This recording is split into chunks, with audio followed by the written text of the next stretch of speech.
e mafia o so ai le tau langa o kia e la fo ina o ia o se tasi e le ana faina e masa e sae o lava lava e le taina puno masamali le ese upu e fai mai le uso e sauia o le vai lulea e te tau mafaina kapu mai le pauno le faa malulea ua e laina ia faa mali e ina pau o se mea ua o mawaina faa lango lango mai ilo utau au e te mapua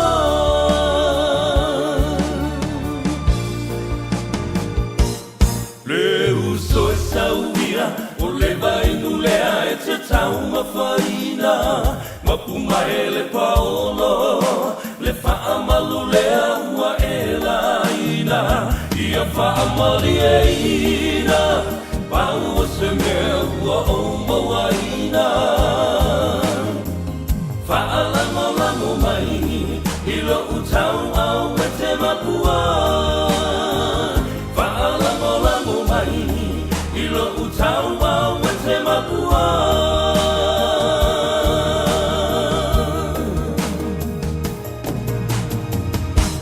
Major weather events have created significant challenges for Auckland, while game-changing transport projects have created massive opportunities. It's time the plan for the city caught up. We need to better protect people and property, enabling more homes where it makes sense, where Aucklanders can walk to the shops, catch the train, or live closer to work. To learn more, visit AK Have Your Say Auckland's Future Housing Plan. Submissions are now open. Brought to you by Auckland Council. Tāmaki Turiki. All together Auckland.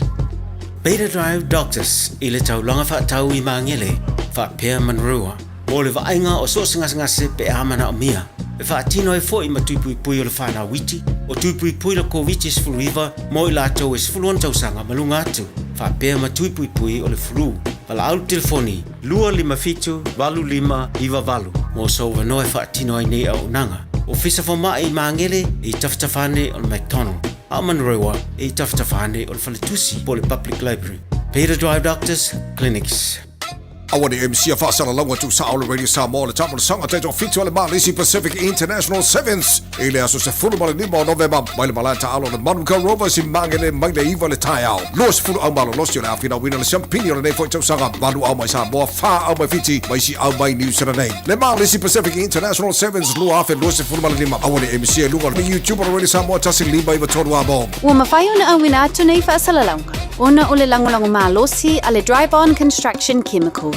Whafsota e nei loa Alethea Famuina i le olua tasi o whaalua tasi lima fitueva. Le G-Mana Wholesale Autos tuatu si Loa Valu Atkinson Avenue o Tahuhu. Vili loa ngal malmana tai ngal malmana i le ovalu selau found on lua ono lua tasi. E te manae maua se luma nae manuia o la wata li i polo wa fafine. Ua se fulu nei tau sanga o whaatino le Pacific Advanced Secondary School lea au o nanga. Na whaawaile nei a onga e Sir Michael Jones. E whaonga i nae ngana le Pasifika i le NCEA. Maua fua o fua o ngā toele ai ni pilia onga. I le tau sanga lua o loa whana maua lunga i le whainumera o alonga whana wale pass na au sia tongi e ulu whale ai i le Universite. Po le University Entrance i le tele o kolisi i au kilani. Ua uti awa noa mo le lua o lua ono. Mo nisi whamtalanga wala au loa le pass i le ovart se lau valu o fitu lua fitu fitu. Ovart se lau valu o fitu lua fitu fitu. When you shake a radio Samoa, lua lua mai, washi mai.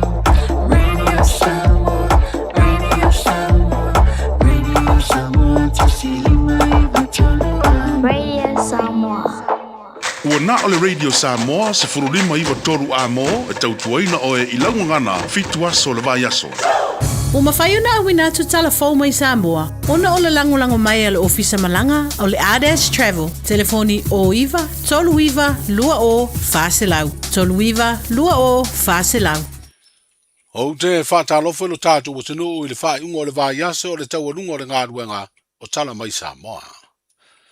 Na tolo i le lua o le au uri le stofi o ana nafi lea i Samoa. Suenga le whaamsinonga o whainga palote le tālo sanga le vaenga whaupufai e pui pui a ia te tau o tangata. Leo lo fia a wai le fonga ino le tālo sanga e ave itua le tangi tau palota mai whale ali li tasi. Ina ua whaafosei ona tu ina atu i le tai au. Le ana amatai le whaamasinonga le tusi mai le sui whaipule o le hero PP. Le tō whanā mula ulu papali i sambi leo ta papali. Sa ia tālo sanga i e le fia tūla i e mōni mau. I le mafua anga o le fia a wai o lana vaenga wha upufai. E peo na wha tonu ina le whaamasinonga e o atu mo sana mōni mau e wha ilo ai. Le mafua anga o le fia a wai atu o le pati wha upufai. Ina ua tūla i nā mula ulu mo sana whaamtalanga. Ina ua tāpae le fionga le whaamasinosili. Na ia wha iloa e le fia le tangi tau palota. Ma tūlanga ua o ia i ona tau anumanga. Ma ia wha iloa i fo i o lana ia te tau lea. Peita ina wha iloa ia i le whaamasinosili. Le fionga sa tiu simativa perese. E le to iaisana ia te tau ono le ua wha tonu ina le whaamasinonga. Pesa pina. Ina ia awa iatu i suenga. Na ioe le sui whaipule ina ua wha iloa ia i le whaamasinosili o ia. O lo saini i whaamtalanga tusia watu inatu. I tā penanga lo ia lo fina wina le tāno sanga. E fia a waia le pāti wha upufai. E pui pui a ia te tau o tangata. Wa ave le fina ngalo le i tū malo sa whata i le malo. E tāti atu le se fulu miliona o le tau i mai le malo New Zealand. E wha soa e la tau. Wa wha iloa le fina ngalo le i tū malo e le tama i ta i minstao tupe. Le fionga mudipola ana rosa ale modio o. I se li poti le vanga whaasala lau o le talamua. Ai pei o le si le fia o lea tupe tele o le taui. Ona o a fianga o fio anga o sa whata le manua o le fitafita New Zealand le manawa nui. Lea ua ngoto unga i ngātai whale o le fio anga o ta fito ala i sa whata. I lea li poti o lo whailo ai fo i le minstao tupe. E tolu vaenga ua tu ina atu le malo i lea i tu malo e fini i ai. I le whaasoa ina o le se fulu miliona. Mua mua o le tu ina atu ia i la tau o le tau i tupe whaasoa soa. Lona lua, o le saile o stangata e avea makone sale, e ngafa ma le whai o le whaasoa. I le male lona tolu, o le taati atu leo le whaasoa e whaatino e le malo. Whaalia le minstao tupe le talamua, o le itua sa whanta o lo taita i aire sui whaipule o sa whatalua, le fio ngā tu ia pua fuatongi le toa. Leo lo iairo latu finangalo e taati atu le whaasoa ina o le tupe e se fulu miliona e whaafoe le itu malo.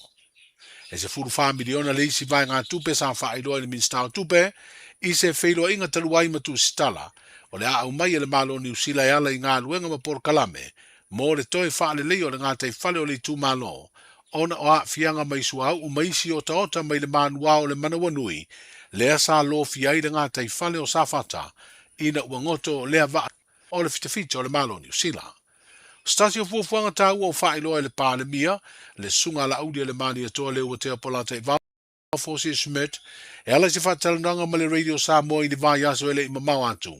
O le sila lea i le lumana i mani a fianga o nu mafio anga o isi tu ma lo tua o i masafata.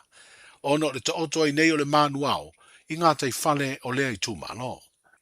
O le saunoanga le whaipule o safatalua i le pālemene, au talanoa ina le tala autua le tupe ua mai a pasia, na ia whaelo ai se fina ngalo o lona i tu malo o le ave ese leo le manuao mai o ngā sami o lo ongoto ai.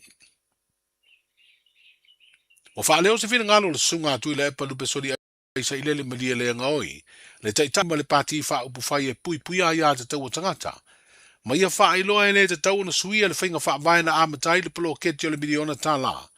O le taitai fono leo le sui whaipule o le tu malo, i le komiti o le fono wha vai o lo ia a tole wha ngai o io ati na e le tu malo mai lea poti. Le vai aso nei, tasi leo vesina tali iai le taitai o le tua ngai. Al matou a whainga la wai ai. E ale mako kus. E longo iai. Al mako kaofi muri muri te wheng whakai o monta siwa. E kai whongo ale whaipule. O kumalo. Alona winga e kai whongo mako. Kai whongo whongo i a whaipule lato. Kai whongo whaipule kuku mokasi. ia ila le mele o tu wa kusiaku ia so le feipule o Falatalua le atinu o ia feipule wa le ele sisi San Paolo la ormano la o il Marco Suile o feire come fa sto io para kusala e la sosina a saule uma capena e la con che le algo ia le uma fa sto e se così la era la guarde il fa sto la saule la cauca del famore e se si la le uomo qua cammia le pepero pio malanganga famase sunga tu le palu pasoli ai sa ile le media le ngoi o le teitai o le tua ngai ma le vanga fa upu fai o le hero pp o le asfreido nei va yaso butapu ni ai le avano talo sanga mai sui uma le tau va i le palo te tele ya o kuso mo le fai o le filinga mo to finga tei fono o komiti o fono fa vai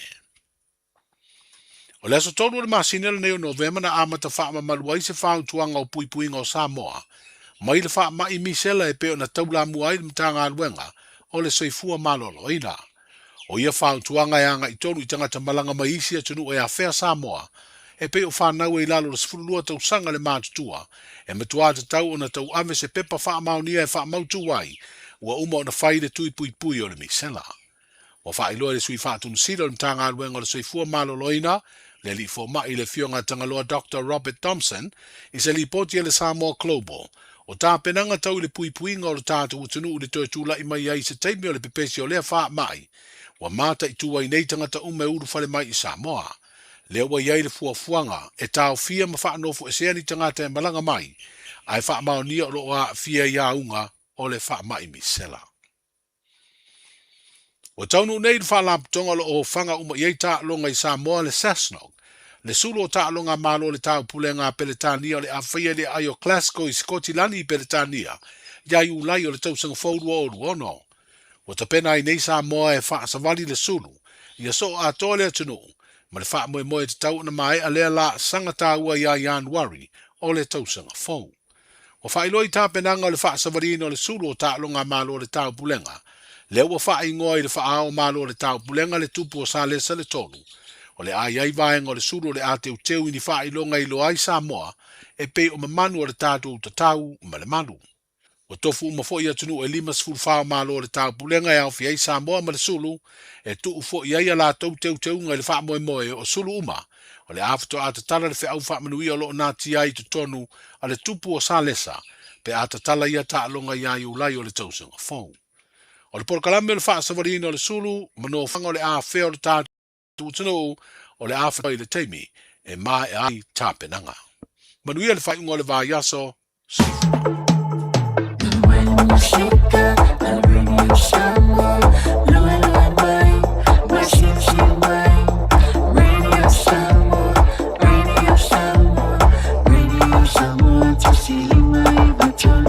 Radio Samoa.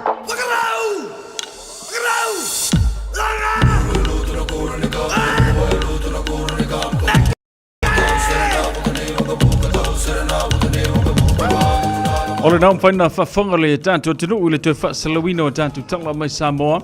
Sau nia mawhanga ne tu le tō whao tanga vai a tipi au tanga vai e sona whapoponga mulmuli. Ia o tātou tala o mea o lo tutupu i lau whanu o le tātou tinu. Ia wa fo i lau whaafanga mai le whaiunga le neiva yaso maise o le nei aso Freile aso sumor wha Novema. Lua o lo lima o tātou o le mai le lofa mananga le lei o le tua. O le whaaftaisi le fo le tamai le langi i le tautua. Matavela le futa mali o le tātou tinu o lo whapenana tu fantasia tātou tala. Ia ma awina mai ia po whiala vasa tunu o le neila lo langi lo e mau mai tātou tala na.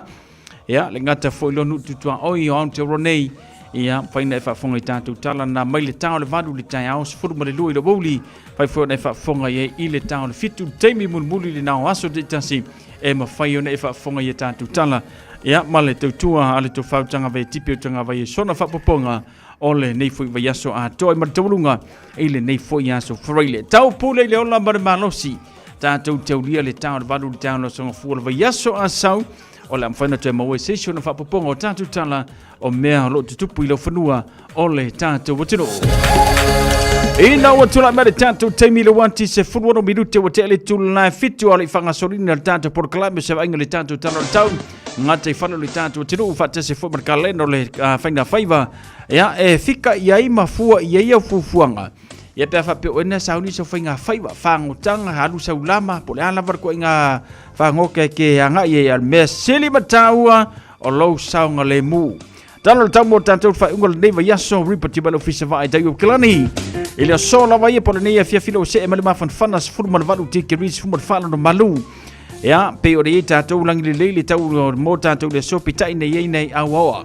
Whatase manei timunga te ulu wa vasore niso vainga au kilani whapena foi. Ia manu tutua oi ia pe o na masani le tano le tau.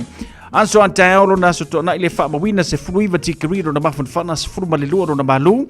O le ate ulu wa vasore foi nei timunga niso vainga tātou tinu whatase manei savili o nai au aua. Ia o le whapena na fia le tano le tau mō tātou le anso antai ao. Pangasono te foi le aso salangi le lei niso teimi ia whapena o te ulu timunga niso vainga. Ia ma le tano le tau pe o na iei tātou i le whaiungo le nei fui vai aso.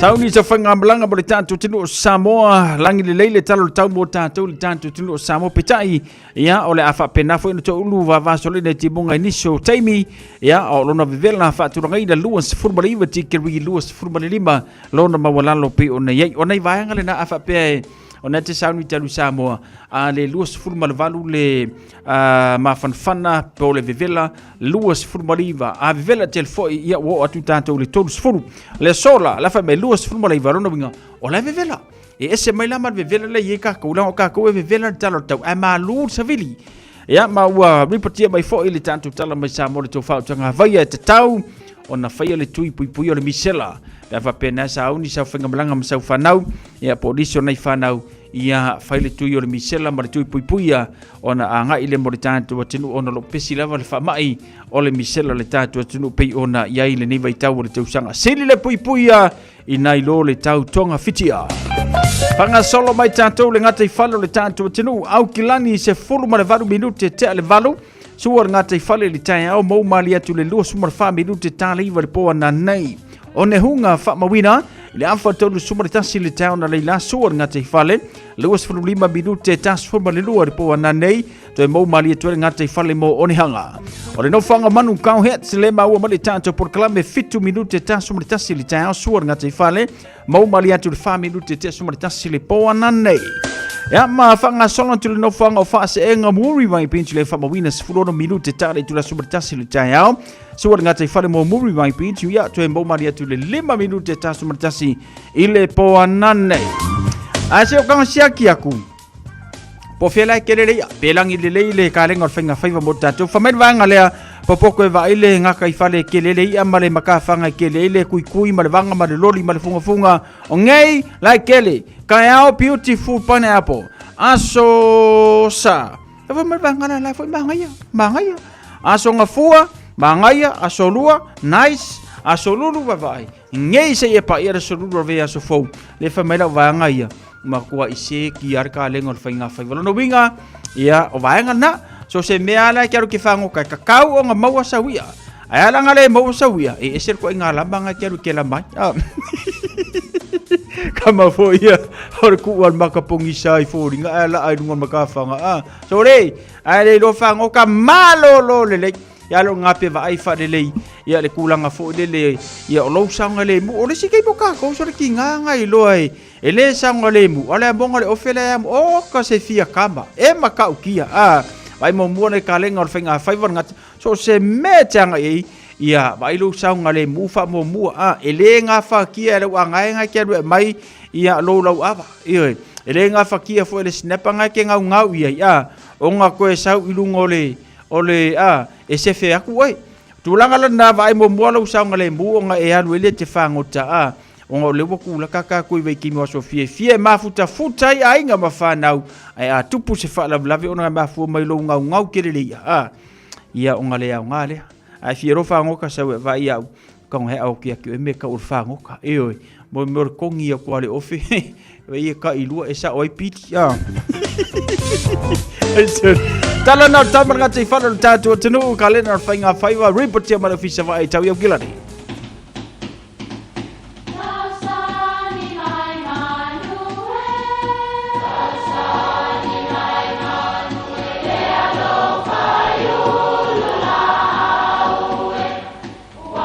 E o whanga manu i ululu o la au, awa e whawhanga i funga o la au. A o le tangata e whawhanga i upu matala. O le mawhileo o alanga upu mamuanga ngana Samoa maona whaapongai e a fua ilo na sio mianga. O lona lea sao i le whaatufunganga o le iloa whaale aso mai le tautua se ia o ina pule.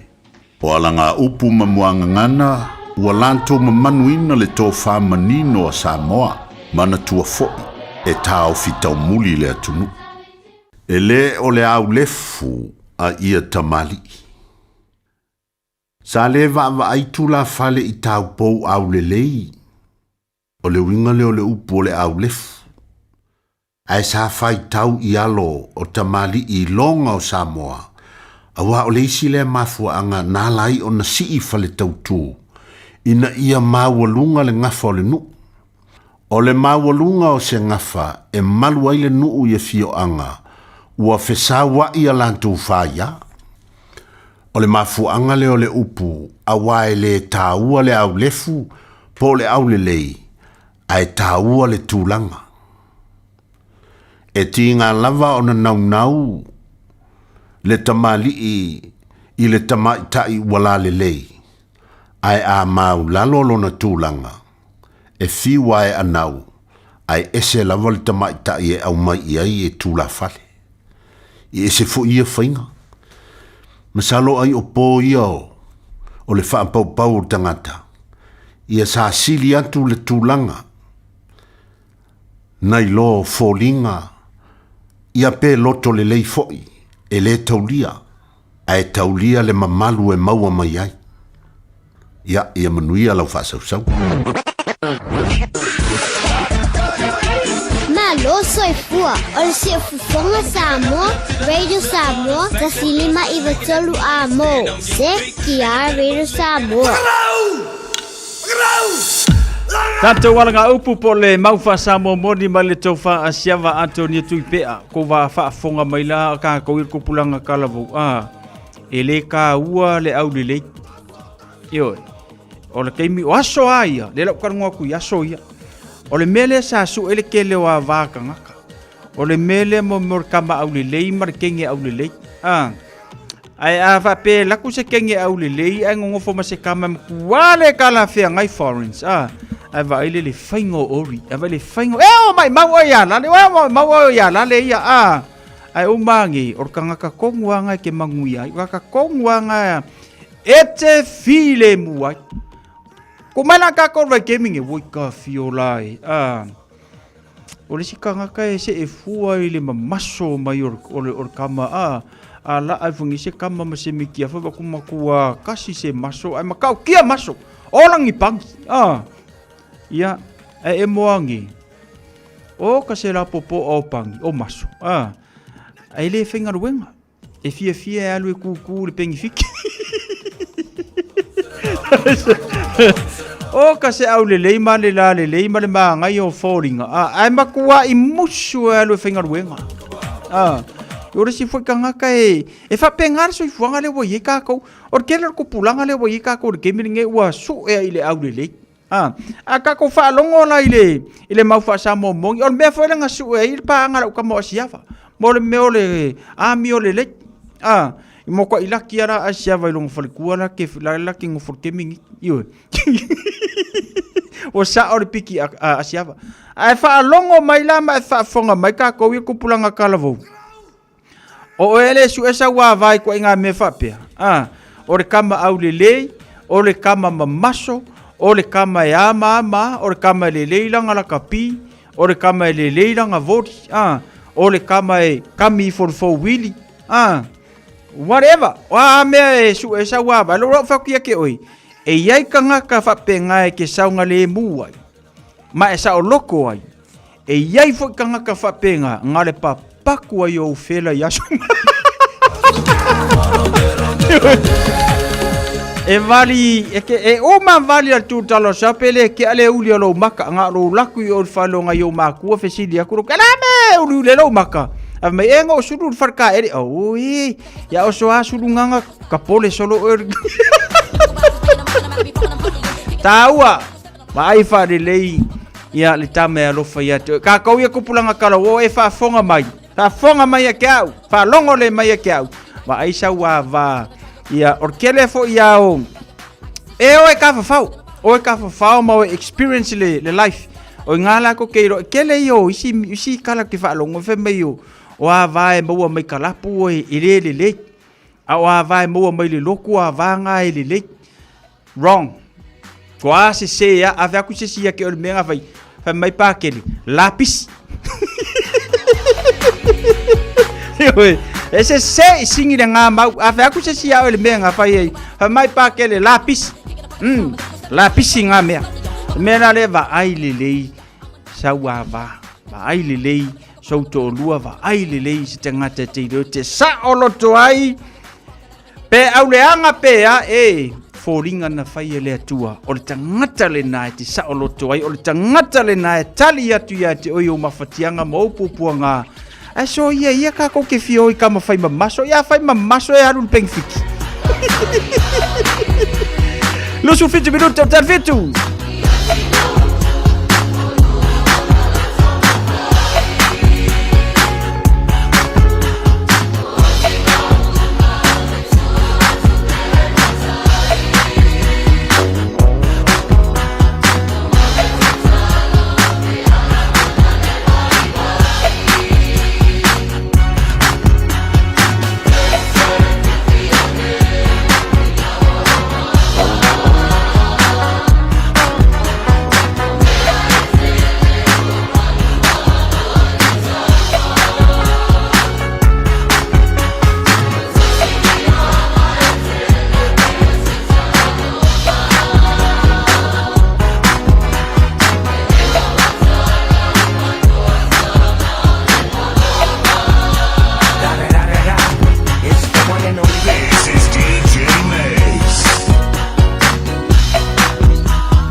Nai va vifianga so fi Floyd mo tatou ile nei foi vanga le fiafi. Male tau tua le Radio Samoa se fulima iwa tolu amo. Ya wala mo foi le fa fonga mai le tantu te lu mano le ngalue Malo foi le fa maro lo si fa mga wenga o le nei foi vayaso le o tabulunga ia il nei aso freile mo e te lenga lui le aso ataiao ia male aso sa ia vi ia le tua wa mahea ia le nei aso finga wenga le fia manuia maua se taimi malo lo le iai tala no ai mahan ioi ia matamaiti ia mafaisi na tala mali mafaisi nga ko pai o le fia o ka ko pai kokola maka ukia ka maya ka manga le fia afa pena wa yesi na plan for dele ia ve na tamaiti fale nga manga ia fa fela uma ka ko kupengo yoki maliu ma fa poiponga ma sa fa ia ele ave na tamaiti fa fi singa fale nga maltina le ai nga faisi na e vai vang Luz Formula Iva tal valu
Ola si fonga matango fio le tamaita ya Marcelina Masoe manisi na ufantunga mota tu le nei afiafi pesel kama ofe ioi fai unga vayaso kele kama nga ofe vai lua ai ela se fe vai lua so aku ya nga ngepe alu keva ka ngoi fa pas ioi ai fa pas ya kwa ke vai kwa ngai murmuri ya oi fa se lu singa me au koring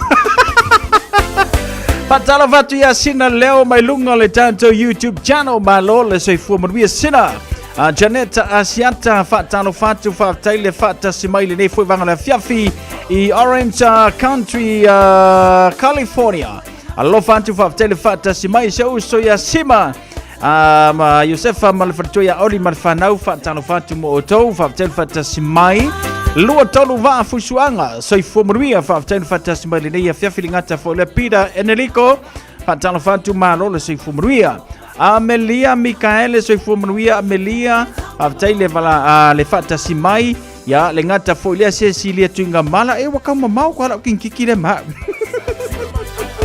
Alo vatu Cecilia fa momena manuia fa mngaluenga le nei foi vayanso Mauliko yese tu solo Malo so ifomruia fa aftaile fata simai le nei afianfi ya ale ngata folia fata no fatu litata por kalame ta ateo iloa le mafuta mai American Samoa malo so fumanuia ta teo iloa alofa tu mo male ainga fa taile fata simai Terry Conropanti manor se fumuria fa tele fa tasmailia fianfi lengata foi leo se uso ya weta siusta ia ilunga le tanto YouTube channel ia matato fa fianga musika le nei foi vanga la fiafi matau te faia ni fo arole aso lava te fio mai ai ile Shine Dental ai ai inga fa pitoa matau te salia le Afterpay Zip Q cards fa be wins quote ile Shine Dental e faia fu fa talnoanga male ACC ile Shine Dental le ai se tongi mo fa na ile baul se fulu lo ile se fulu balu tu sanga ile Shine Dental talno mai le tongi no le fainga oni fo fa nga ile Zip smile now pay later le ai se tului ile Shine Dental Fio mai le 555 Great South Road Manukau pe bala aule lua fitu ono fafa lua fitu ono fafa mole Shine Dental Afia maua sofsa Omega ka Diana loi moa Omega ka Sabaleta umofie Omega ka Fili mai loile Omega ka Omega Cars, lua selau Cavendish Drive i Manukau. Pole telefoni o iwa lua fitu 5 tasi lua. Susu mai Manukau ne Omega Cars. Umalole keisile Omega Cars.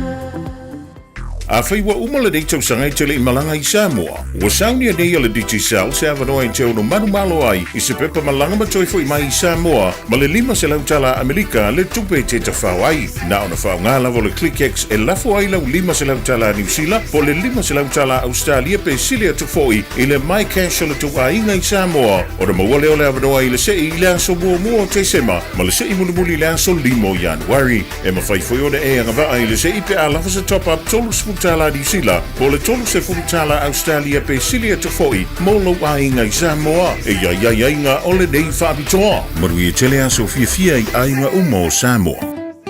E te manae maua se luma nae manuia o la wata li I polo wa whawhine. Ua se fulu nei tau sanga o whaatino le Pacific Advanced Secondary School lea au o nanga. Na whaawaile nei a onga e Sir Michael Jones. E whaonga i nae ngana le Pasifika I le NCEA. Maua fua o ngā toile ai ni pilia o ngā. I le tau sanga lua o loa whāna maua lunga I le whai numera o alonga whāna wale pass na au sia tongi e ulufale ai I le universite, po le university entrance, I le tele o kolisi I au kilani. Ua uti awanoa mo le lua o lua ono. Mo nisi whamtalanga wala au loa le pass I le ovart se lau valu o fitu lua fitu. Ovart se lau valu o fitu lua fitu. 24 hours a day, 7 days a week. Radio Samoa streaming live on www.radiosamoa.co.nz. Lewa tula male tanto temile wanti le nei fovanga la fiafia male tanto por club e musika su fifloi mole mana vunga wenga oi nei lunga la wala fai file mulo sa mana tu lo sanga le mu so se vaega ia olo e anga ia ni fiafi a me se foi la to fa pena na fenga ngal wenga po manto le sifi po malo man vi tele le fiafi ma fai ma vai sina wi po fe fa ala yo fonga e fenga ngal wenga a o matoa maka foyonga kusi lima ko kiki o le lima o le skama I maka o le skama ai sangre mu le hice la numona pogi sale aso le hice malama ua umale aso le hice fia ua saule mafatia wale hice file mua o la fa le hice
se matagi e sa vili mai ule ai se fa amo e moe le taiao le ai se tau e finau i le lagi ua le lai alofa wa mamao wa tagi le ai se la e susulu pogi sale nuu le ai se fa afetai le ai se fai mai le ai se moli e susulu mai na ole fale la tilo tilo mai o se mea o te no fo ai sili ai lea alufa apea tale lava ma ilo valea lo fa tu foi ai telekea o te fai atu o te alofa o te avatu selosa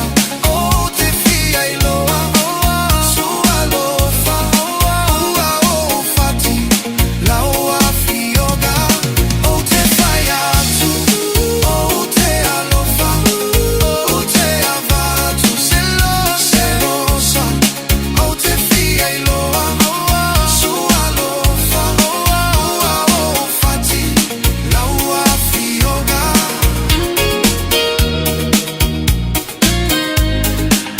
Mai fa vi fianga su vi floi mo tatou ile nei foi vanga la fianfi ya ma le tautua le radio Samoa se fulu lima iva tonu amo ino tula ma le tatou temi le wato se fulu ma le valu minuto na talo leo le tula e valu ata le valu ia ona fatasi mai foi leo na itina peu ona masani le tatou porklame he ole te talo mo oe ile talo valu ile afiafiule so Christina Tanuvasa fatalo fatu malolo se fumaruia sina leo fatel fatasi mai Amelia Mikaele te lo te fie pesele la kanga ka mo o manuia e fa ngaso lo e fia ma fufonga ora nei foi afiafi Christina si paia sua So afa e fotua ia so manino e totongo malama wa so fowolelo fatunoa lo uatua e o te se elili ane ifa alo viinga e alaila utaleni le langi na ia au maya ole poto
Siufonga mantango fio le tamaitai Christina Sipaya sua malpesele na whaingoina o lau ta leni.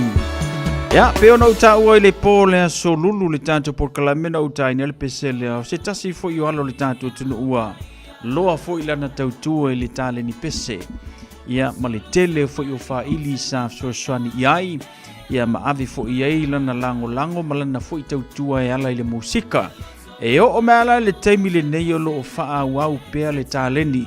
Le ngata ina tautua i le tātou watanu inisi o faa ili. Ia ma faa ili peo na tautua i le taimi le nei.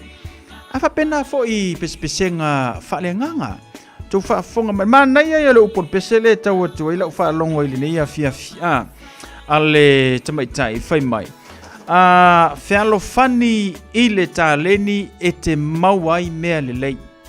Fealo fani le tāleni e te mauai mea le lei. Na vena le maanga i o upur pesi. O mea fwonge o kākou ia musika. Mo mia mon meo le fealo fani. Mo mia mon meo le fealo fani. O le sikangaka. O le sikangaka pesi. Whakua a pesi angafi. O le alu la alu e muli e le alu le train le alu i kalisiti. O le sawa sawa. Le ngakanga sawa sawa. Ai ova meo le tala lata la li solo ma fa le anga tua isi tangata musika. Ai fa ko apese ngafi. O lesi foi tangata ua leva na pese. Ai ole le anga i ole loko. Ma kua le anga fai ale loko. E ke fiu la e fai. Ele. E ke pese a kua ma fai au pese a ki wha longa kua pe e se mea lai pe e kala mai ai lo wha iwa ne wha fonga tātou atinu. Ma fua mai e panpala le loto. A wha mele upol pese a Christina whealo fani i le tāleni e te mauai mea le lei. E o foi mea i o wha ili. Waka masangi ai langa foi lele tele o mea tātou te anga ia ma kele foi ia whaafifianga meisio wala auli e whaanga i foi ia siama ua foi tau ma whainga vai. O tero tangata e whaile tala. O kangaka ele i maukungi anga mea whaili. O tangata ele aisanga whaili. O le tangaka ngare kasi le piango, kasi le speaker. Ar kalangoa ai. E pei ar kalangoa ka ngaka fo ile le pei o le UP40 langa whaiti. Ai sea, e mafua mai i le melea, i le loto. Lona winga, whamamaro loto, o nga le leile o au me whai. Whamamaro loto, o nga e pesea kua ile pei o le pesea Christina. E sauae, ma aki le leile whaalongo, ma manai e whaalongo longo. Ya, nga leile atua ile to fine ma le tāleni. Whaili le fantastic le wanga lue foi ale to. Ya, ma manuia foi o tautau mawhainga. A wale tautua ina o le tātou atinu. Ya, au ka kou e whai. Ya, ka kia ia. Alue whai le leise me le eilo ai oe. Ya, ma le lei ei lau tau mawhai. Ya, ma nga i luma lau tau mawhainga. E ala i le tāleni. Iwa minuta na tāle o le tū la valu a tāle valu. Ia ona whaatasi me foi leo naitina awa ia le tātou porkalame o le tatalo mo oe a lau se e atu moa na ia tātou whaasilsilanga. Ia ona e no fo tāpena mai le tātou porkalame leo mo vai atu le tūla i o ka se au le leo tina. Makua i beautiful anga ki ngai i le ngeia so whaleile. Malo tina wha malo si mali tātou porklame. Whatalo whatu i asa la uru whatel whatasi mai. Le au pepe i ane tinonga malo si fumaruia Christina tanu vasa. Ia mai lanto umalawa pe ona maua mai le tātou porklame. I le nei whuvanga ole a fiafi male tautua le Radio Samoa Sfulima. Iwa tolu amo. Nei tātou whaasilsilanga ona whangasolo i leo tātou porklame. Ia pe ona masani ai.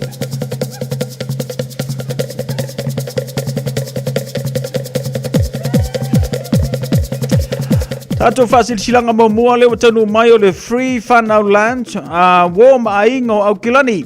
Wha mau wha le lei aso wha pitoa nei o le whanau community lunch maua fua le mea ai tau mafa vevela o le ti vevela. Fuala au aina lava second hand ia moenga ma le tele o isi meaonga molo mota maua fo i le face painting ale whanau e le aise tupe whaaluai i nei aso ua te pereira aso sa rusu ma le tolo Novema mai le se furma le lua tolu se furu po le afa se furma le lua a nga i le afa le lua i le awauli no whanga e whai ai o le East Dale Reserve Avondale ia whatanuina i le tātou ka paka ia mo aso na aso sa lusu ma le tolu Novema afa se furma le lua nga i le afa le lua ia pe ona ia tātou aso na ua whailo atu mo oi. O le whasilisilanga mo i lato uma e tupunga mai, ia tala taina nofa maui mai tua tuinga mala tala taina ma ta whanga ulu tongia a leipata. O lo alala i Samoa, Amerika Samoa, ma so se tafor ke lope. O la whaia li tātu tala noanga lona lua, whaia lea i le Chet Unlimited Cafe i le toluanga i le lima te Altitude Road, West Auckland. Aso lua se Formula Iva Novema, lua o lima, aso toa i se Formula lua i le wauli. Ma tau te wala awantu i le awa ma le whaanoano i le paia, ma le mamalu o tautulanga whaalupe, a fio mai matala mai a o loule awai mai, o le a le whaatali ai fuafuanga le tātou ainga poto. Mo se whaafesili whaafsoutai mai, le telefoni New Zealand le olua fitu, whaalua o, tansi lima luono, telefoni au se tālia o le o whaatolu, lua valuiva, iwa lua, iwa fitu, sei nia tala taina valusia tala taina le ala isala no William Pama tuinga mala va lotu tala taina ifo pon sai Pama o sei nia le tantu fa silanga lena ile nei fo ivaenga ole a fiafi ole a faia se falinga ola e le Pasifika matatau pea po le malu faia le Tepuke Otara Community Center aso to na furma le lima Novema ile tau suma le tasi le taiau anga fa pe wo umanga kala pea o walu wai i le kauwanga lea. E mawhai o na whaiso la e wha Samoa e wha ali e lau pea. Ia po lau malu mo nisi wha matalanga wha so ta mai Sabrina Fale. O lua tasi iwa no tolu o tasi. O lua tasi iwa no tolu o tasi. Ia pe a wha pe te fia awai le tauwanga le na. Ia po le wha ringa pea le na. I le aso fulma le lima aso le a taiao ta sumatasi le taiao. Ia whaia ina i le Tepuke Otara Community Center i le aso tona i aso le ta suma le 5 Novema i le ta suma tasi le taiao.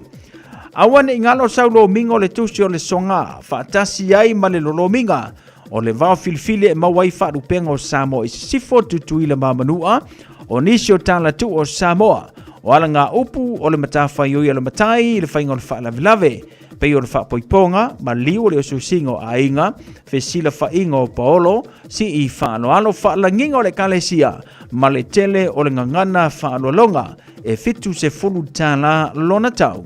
Na le ofisa lava le Radio Samoa le tolu pātolu ono Hopewell Avenue Manukau, e mawai, mo nisi whaamtalanga vara au le lua no lua, tasi lima iwa tolu, lua no lua tasi lima iwa tolu, pe tanga iane, e le shop radiosamoa.co.nz, whai mai eisau oko an tātou tusile na, ia meisi le ua tātou wo ora kiusi masi ma le tausanga fau, ia whai eisau mea alofa, ia i se pele ia te oi.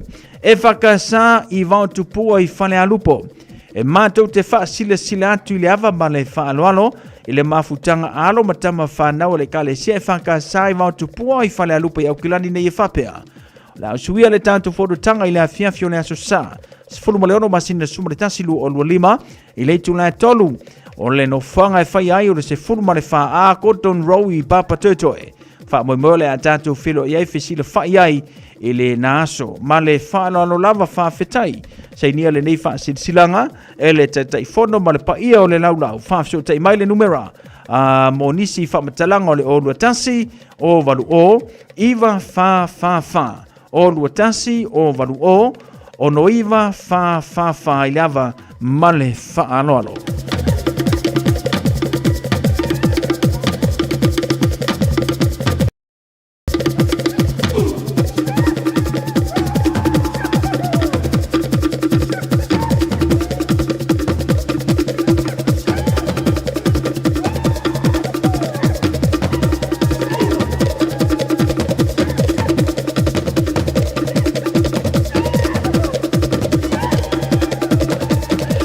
E ana paula nane e tatu fasil silanga le wa talu mai e tau le nei foi vanga la fiafi male e tau tua le Radio Samoa se furulima iwa tolu a moina watu e 5 minute le tutoa na tano leo le tula e valu tal valu Fatasi mafolo le tātou tinu le tātou Port Kalame ia ole tatalo mo oe le fo fatasi mai nei tina awal fatau taia le tātou Port Kalame na pe atanga le itu lai valu.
Ryobi's 18.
Ya lalai lewa tulai male tato temi le 1 minute lewa tele tulai valu ya manatu lewa seki maile tule sa tamfaya tuai tato au sinia ya walava ya le kema pe ona yena itina ya lewa kule wa seki mai tato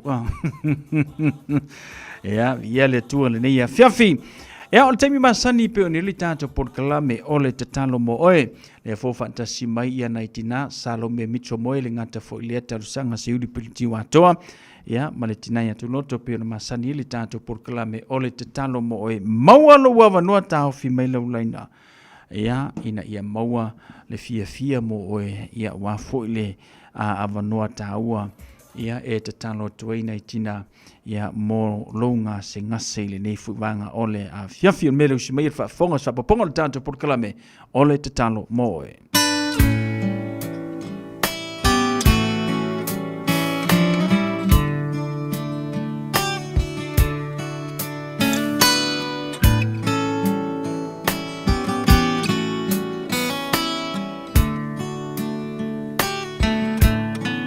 Mai le vavau I le whaavavau Tu mau oe O le papa E le malue lue Lo uolo maualunga O te sao ai Mai le malosi o le itamai Mai le vavau I le whaavavau Tu mau oe O le papa e le malue lue Lo uolo maualunga o te sao ai Mai le malosi o le itamai Lo uanganga Whamanuma whawhetai O le atua o le vavau Na te umau oe Si ia e lo leo Malanga Elelei Elelei oe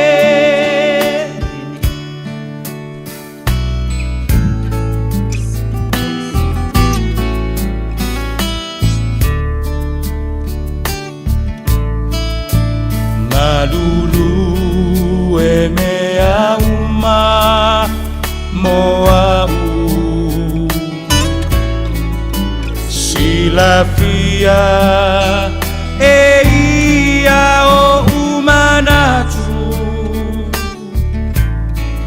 Le tua le maunga, le tua le vanu Bua bua pea O lo lelei Lelei mea uma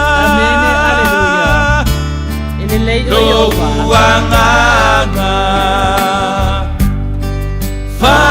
Whamanuma whawhetai O le atua o le vavau Na te umau oe Si ia e lo leo Malanga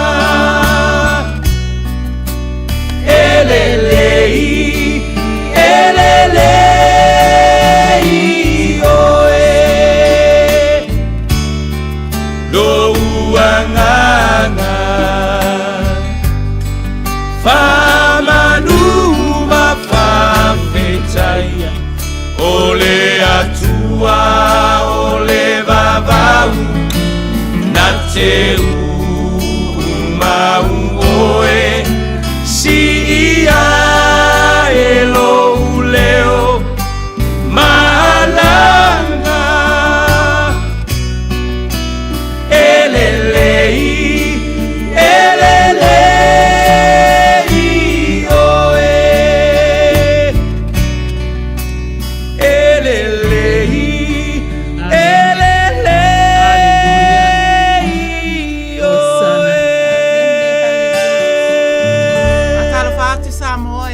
fonga anga le nei fiafi. Fa amalo le soifua maua ma le langi e mama. Pi ia le atua fai aso o tātou to e maua. Le nei fiafi mātango fie. Ia fa amalo atu i o tātou ta mama tina mātutua i le au auna i le fiu. I le ngalo le tatalo i le aso ma le aso. Fa apea so se e kalesia uma o lo fa fonga mai le nei polo kalame. Ma tau te fa fetai atu ma si ia e o tou i mo le atua le nei fiafi. Fa manuia ia te o tou. Ia o sa lo me mito mo le nei. Tala Samoa o tarasanga se yuli pule tiu atoa. O tiu loto misi pati. Ma se fa poponga o la tātou polo kalame. O le tatalo mo oi. Amene, aleluia. Tato atu i luma le atua. E le tatalo. Samoa e i atunu ese uma o le lalolangi. O whaafafonga mai i la tātou o omnanga. Tatalo le nei i le afiafi. Amene tātou te whawhailoa i ai i le fiu mai o le anganga pa ia. Awa matango fia lava le nei afiafi. Ua pei o le whalena ia moa e lau i ula ai pou i toa. Tasilona. E sili ai le maota o le atua. E lau i lona mamalu ai pou i lona alofa tu noa. Awa li ie. Ua whapea lava ona e alofa mai i le atua i le lalolangi.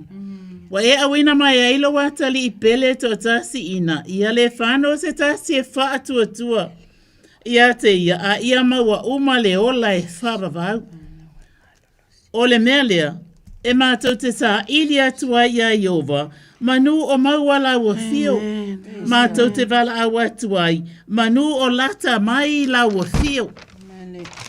Aleluia. O le mea lea, ia lafua iai e le ua a mio le anga lona ala. Ma le tangata anga sala. Ia la fua i e ia ona manatu. A ia fo i mai ia Iova, ona alofa mai ai lea o ia. E whapea fo i lau upu e alu atu, i lau ngotu. Amene e le to e fo i fua mai ia te i mātou. Ai peitai, e whaia le mea, e te loto iai. E manu ia fo i le mea, e te awina atu iai. Wa o awa fionga i o vai. Whai mai, i le soifua manu malo o Yesu. Aleluia lo mātou watua. Mātou te langona le fia fou fi le mu fou. Ma wha whananga. I whainga tā ese o le soifua. Ia wha au umai le atu le whafonga anga alo watunu. I laua fionga pa ia. E tautalangia e laua fine. Lo mātou ta māpa ia e chaplain sa lo me mito. Ia ele ngata foi lea. Ole, mātou au nanga atu ma pasta tu loto. Aleluia. Ia ai maise. Le fofonga o Samoa i lungo le ne yala leo. E tau longo ina e lo watali. Le alifa salau ia sau si ufanua. Aleluia. Lo mātou watua. E mātou te wha lata atuai. I le nganga whawhetai tele lamano Yesu. Amene. Amene. Whawhetai sanga. O sa tātou wha amalo si le neia fiafi. O le a maua mai lea i le tusi o le salamo e valu se furu ma le iwa. Amen. O le a maa whaitau ina ma tū loto. Whai mai le whai upu mua le nisi. Whai mai le wha aurulunga o le nei whai nei salamo. Ua manatu i le alofa o le atua i ona tangata. A ua tangi ina ua ese i ia ona aso. O ese, o le ala whai mua o le alofa mai o Iova. O te pese ai lava e whaavavau. O te whaailoa atu i lo ungutu lo whaamaoni. I lea tūpulanga, ma lea tūpulanga. Wana o whapeane, e atia e le alofa e whaavavau lava. O le langi lava e tu, e whaatu mawina i ai le whaamaoni. Amen. Ua mao sia le whengainga malena o filfilia. Na o tauto lava i ata vita la u au auna. O te whaatu mawina la u whanau e whaavavau lava. O te atia e fo i lo nofu ali i lea tupulanga ma lea tupulanga. Lea li ie e vivi i le langi i o wavenga. E vivi i fo i le whaamaoni i le whapoputonga le au pa ia. Awa o ai ea i le langi e whaatu mawina lea li o ai so le whanau. A e malolosi e tusa ma lea li. Whamanuia mai lea tua i lana a fionga pa ia. Mai le nei salamo fai mai ole o tavita, o le tupu o tavita lea, ese le tangata o tano le ngole, o le tangata lea o whaia le salamo, a o lo o wha winga i a tavita malona tu mai e whai matupu. O le vi inga la lea, o lewa i a mata i le vivi, e vivi o walai mana tua, malai mana tua lea lofa maleanga le leo lea tua, i le whanaunga i sa ra elu, sa iairu ngā la lo. Ai sa va ai o na mata o lo na winga na iai o le fai mai si fati tala ua tangi ua ese ia ato lo na winga ua iai si winga o le ala ta umaile i le salamo e ua si ilunga ua o ilunga le si inga o le vi inga mai e pule lava o le atua le o ta umai fai mai ua wha ama ua lunga le sami ua sou pe au o e lava e lao ai o e lava na e tu i moina ia ra ava e wha atusa le ia e kupita o lato fili na o ese mai ai mai e ou le langi e ou fo i ma le lalo langi o e na e wha avai ina le atu lau atoa ma mea uma o lo o iai o e na e whaia le tu i matu o mea uma ia o lo o ta ua na whaia le atua ai panga lea fai mai le salamo na iai mea na tutupu ma na tua fo i le soifua tavita i le mautele o iai ai na ona wha pa e alunga sa fo ua lo na malo sa iai le wha le tonu o na whanau o lea la o nei la i fai upu ia sangama lea la u fai tauina vai kakole lea la u fai tauina o mai nei le taimi lea o le manatua le o mana fola o tavita o le tupu o te avatu le wha amanuianga o mea uma lava ia te oe a ua o mai nei la loifo o le salamo le nei ua ese mea o iai fai mai le atua o te tōwhia lana whanau o te tōwhia lana whanau ia whaavavau o lona nofo a li e pei o aso o le langi ia tā vita lea a whai e lafo ina la utu lafo no whai kuru suru ia a whai e lafo ina la utu lafo no ia na whanau ma lātou le sa vavali au wha amasinonga a whai lātou te solia utu lafo no ma lātou le tau sia o polo inga ona o wasia sia i lea o lātou solitu lafo no i le sasa o te asia sia fo ia lātou wa mio leanga i tā a olo ua lofa whafonga, a olo ua lofa, e le mawai lea i a te ia.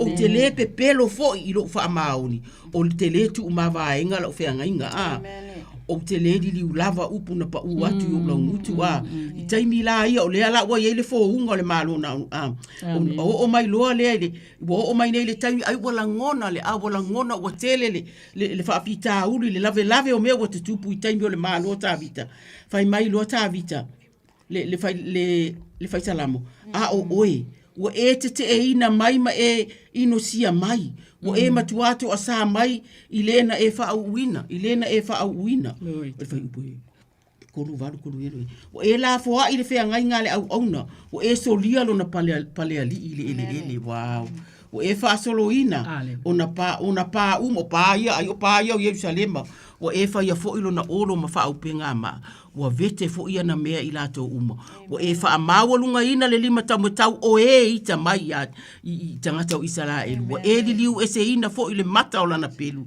ma o e le fa atu mauina o ye le tau fai upu muli la ia la sangama le la fai mai loa ia le o na upu la ne fai unga fai mai o vai e te lafi o ese ia afea e fa avavau ea e mulo to asai pe o le afi se ia afea ia e manatua le pu o lo o langa mai tamai e pu o lo o langa le umi o tele se ale me fa ia fu le fa na uma tangata o ise tangata ola na tele lo le oti na te lave ina e alo na nganga e le pule le tunga mau le ali ie o i fea lo wa lo fa na mo mai e po fea lo wa lo fa na e tauto ai lo fa amaoni ya ta vita ile ali ia e manatua le fa arkokia ia e manatua le fa alumaina o lau au no me wakama wata masiasi o tau ave lo fata upu uma o nu tele o fa aluma mai o e waita yate o e yo vai wa lato fa alumaina ai tulanga vai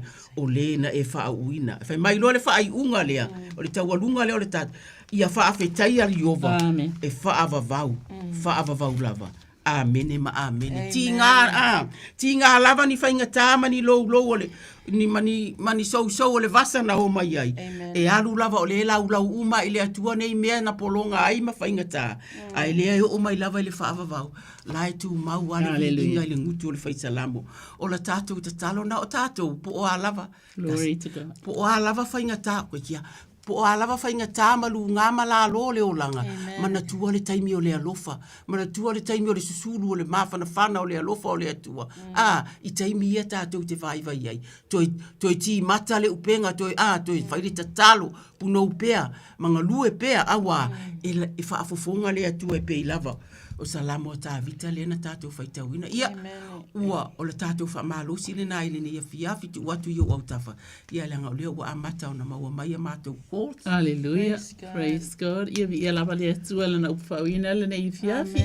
Ia aile nganga fa alo. Ia fatalo fa tu le tatou bla au le laina. Sauno mai. Ia fatalo fatu e te ulu fatua. Hallelujah. Talo fa au. Sa lobe talsaka oka. Loto. E ba nei o nei fiasi. Ia fatai bol talo talsaka. Hallelujah. Ia le ri. Ia e maise. Maise la foi di fa balos. Ma te logo vai o tus faia e boni fa bao. Ma nei o meri o foi ele. Fatai le tua olea.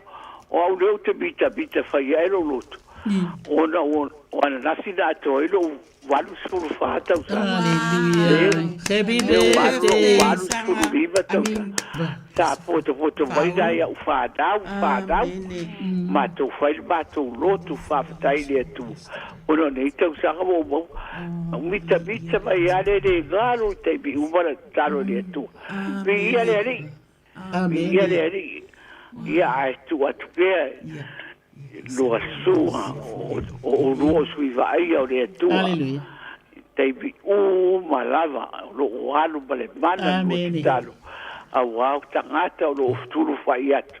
Ia mai bato malava. Ia o mana o nga masani a lo matua. Ia o matua. Ia o ia tira.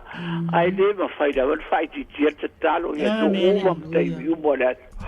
Wa o fai da vale lo fatia la lo so di mai de tua David watiga o David wale le so lo gale ia la vale tua ia mai se o fa da ma me lo foi bola to wai ma mi alta talo o lo mo pia ma to suta e ala le talo por so tai mai foi todo foi o mato calecia o vai lá vai fastai le calecia talo sanga lo falo longo ai suba fa fia gaiga da baba tira mais duas le o autofia se ora vai fadau ia dele para au ia wada o o tira fa bole la ia vai foi se fadau lo ngal tu fa balo si au ia ila tu te piu malava lo wava pero ubiga o tal sanga. Hallelujah.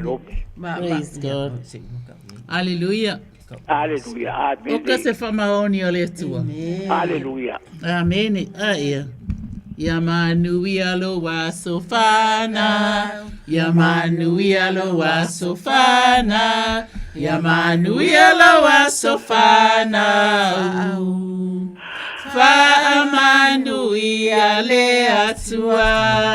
Hip hip, yeah. Hip hip, yeah. Mais familia mo Yesu, hip hip, yeah. Yeah, hallelujah.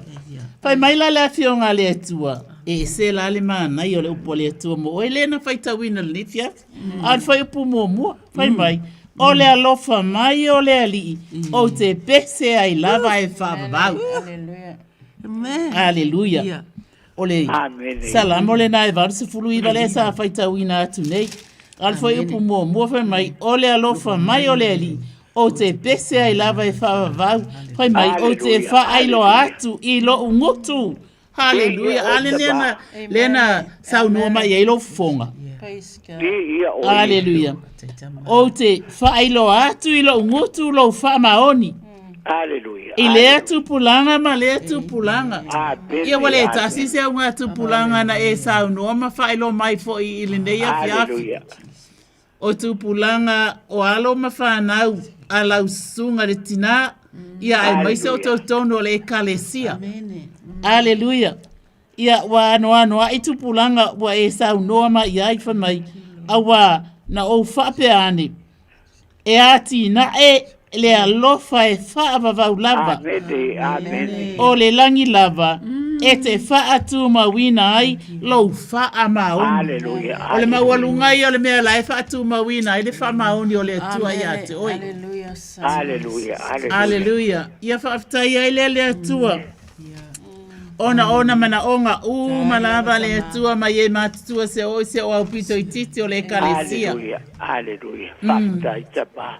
Ale ngata fo ilea tama o yai nisi wa matutua malangona fo ile sino bye. A o ole atua e te whamalosi e te lawe e te whatulai mai tangata. E ona tinga pe ona iai fo ilo wa fini. Aleluia. E lava ina wa tino matua. Ia ai olo o iloa mai ai lava le mamalu o le atua. Aleluia. Whaftai ma whamanum whanene ina. Le atua ia fua fo ila ngaluenga le atua.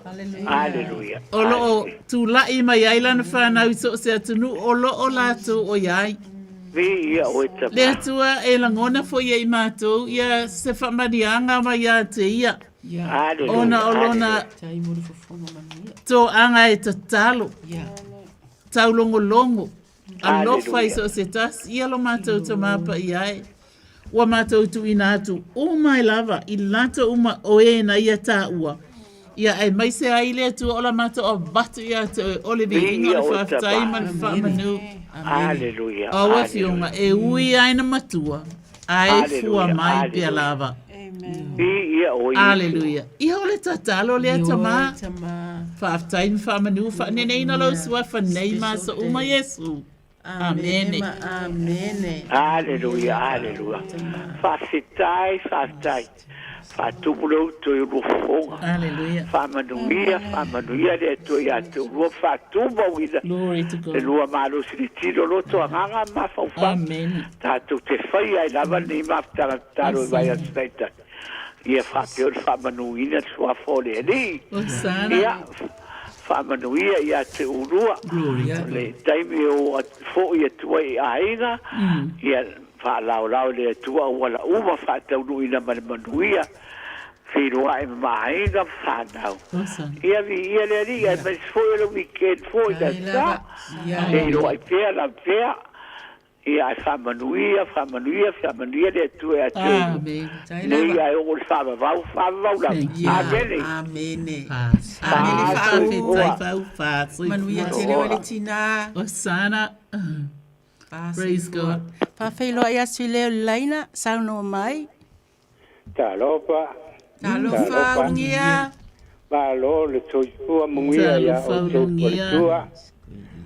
Ya salome o karsanga ya tuotine ya tuloto. Aleluia. Ia leri ne yaso. Fatai molo wa vanoa. Amen. Ia o manaonga masani lava o neito ina. Glory to God. O masani ya o wai se tulo le whaponga le atunu o tau au o mata tau o iPhone po ma ia napi ia ale ngata ilea ia o sia whanau praise God. o rianga epi salate ia Monica o kusti sio tu fine ia ake fale ma io e matua I mangele ia ai mai se le lautele o ma whanau o lo nofoi ve lai tu o le atunu pena o no o atu ele mana o lo tu talo I nai whanau ia o se tala atu le ato ina pa mole Ia mawhanene ina le suafa Yesu Keriso lo tātou wali whaola. Aleluia tama. Ia olea o maia se upu mai lana whianga pa ia pe ona whetala I ai le palitua nei a fiafi o le amaua mai le salamo e valu iwa whai upe lima ma le ono le au whaitawina whapea. Le li ie E vivi i le langi o vavenga. E vivi i foi lo fa maoni le fa popotongo o le au paia. Awa o ai ea i le langi e fa tusaina le li. O ai so le fa nau ai malolosi e tusa ma le li. Wa e fa fonga le upo le atu o lo fetalai mo o e mau le ne afi. Aleluia. O le ali e vi ia i le langi i o vavenga. Wa tele vavenga e fai e le atua i lo soifua. Malo macho wola, aleluia, o ama i lo mawai lo tino, wa feta lai lava Yesu Keriso, ia oto o mai a te au, oto umai tinga ina mafatia venga, o a ufo e malo lo ai oto, ia oto wa moina la uamo, ma ia oto fao a ia te au, o a uleanga maluma le loto maulalo, mawale malo longa mo oto wanganga ta se salo, lo macho tamai o ile langi, ia pa ia lo suafa ia o mai lo malo, ia faya lo filangalo la langi o fai le langi tama wa vili mai lo wa tali ia te oe wa fetalai vala au mai ia te ona o tali atu lema o faali atu me tele talo i lau fa malo longa ia te ia ona lima ona mata tau au me uma lona tino ele ai se me lilo i lana i lau si la fanga tama wa mato siti atu lo wa tali ia te oe o le fa malo longa oe o le mana siti atu fo i lana fa nau aleluia muli anga epi o sala o monika manai ona tuangale mahuso le tina o lo sala lau ale ngata foi lea aleluia o ake to stolo fale mai tama mato te vala au lau fa malo longa o fa lava le poe malo lo ai lo wa fafine na e fetalai a fai mato te ole al se me lo ngoa e te fai lava ile suafa Yesu amen amen. Ua malo fatai ia o tu politua. Pangia ele tua le ne ya so male fiap. E ba ya tu bilitau ya awa. Ba pena ono man solo pea ina manuia. Ba te ia la ngwa awala. Yo ai ba pena ba pana. Ia manuia lava nei vai ngore afi so fuaia. So fuaia manuia tele. Aleluia. Fatalo fatu vala au ile leina malole on sai. Kalofa lava. Kalofa la ko fa la fionga le au. Karole so fuaia ke o ko malua lo ko sa se ko. Sana. Ya. Ai foi le ngol kako o sui fauna. O tu loto. Ya fa kalo pa. Taiva. O loto. Ya. Ole ngonga ole mako fango ko le pego le fa ngo kulo. Ya le. No penso que nge fa o a wol sa fata lu so tia mai vai sa vai. Ole ia ka ke mo lo ala. E mo vai sa lo. Aleluia. Ya malo le ko for ko. Amen. Yo ave foi lo que sen ya. O ko si la fia de swing que de fu sa ko ko. Amen. Aleluia. Thank you Jesus. Wa ma pa ia ma kan o fio ko fa malo fa fo ingal fa malo so wa kali. Aleluia. Pe o le ngala val fa kumunga. Ya wa. Leroy. La kala le fa ye yong ma ko va le lo fa malanga le le. Tim fa kula ko. O le me ke o le ko ai. Fa me ke o le. Amen. Ko inga mai le. Yes. Yeah. Amen. Ya fa ka ye ko ke ko fa ko sa ma. Moria ma manga onga sa ko le vai kau. Ma fo isio. Ko finge woring konge a fa fo. Amen. Ma ko fo o ia ma o kingo. Ya ma o mai kala u fa solo ma ngwe o ingo lo pisi fo i if mel mariwo ma ko nga pe fa le o fo lava ya. Ya a lo fa solo ma ngwe pe o ia ma fo isio ko finge sa mo i urianga simo.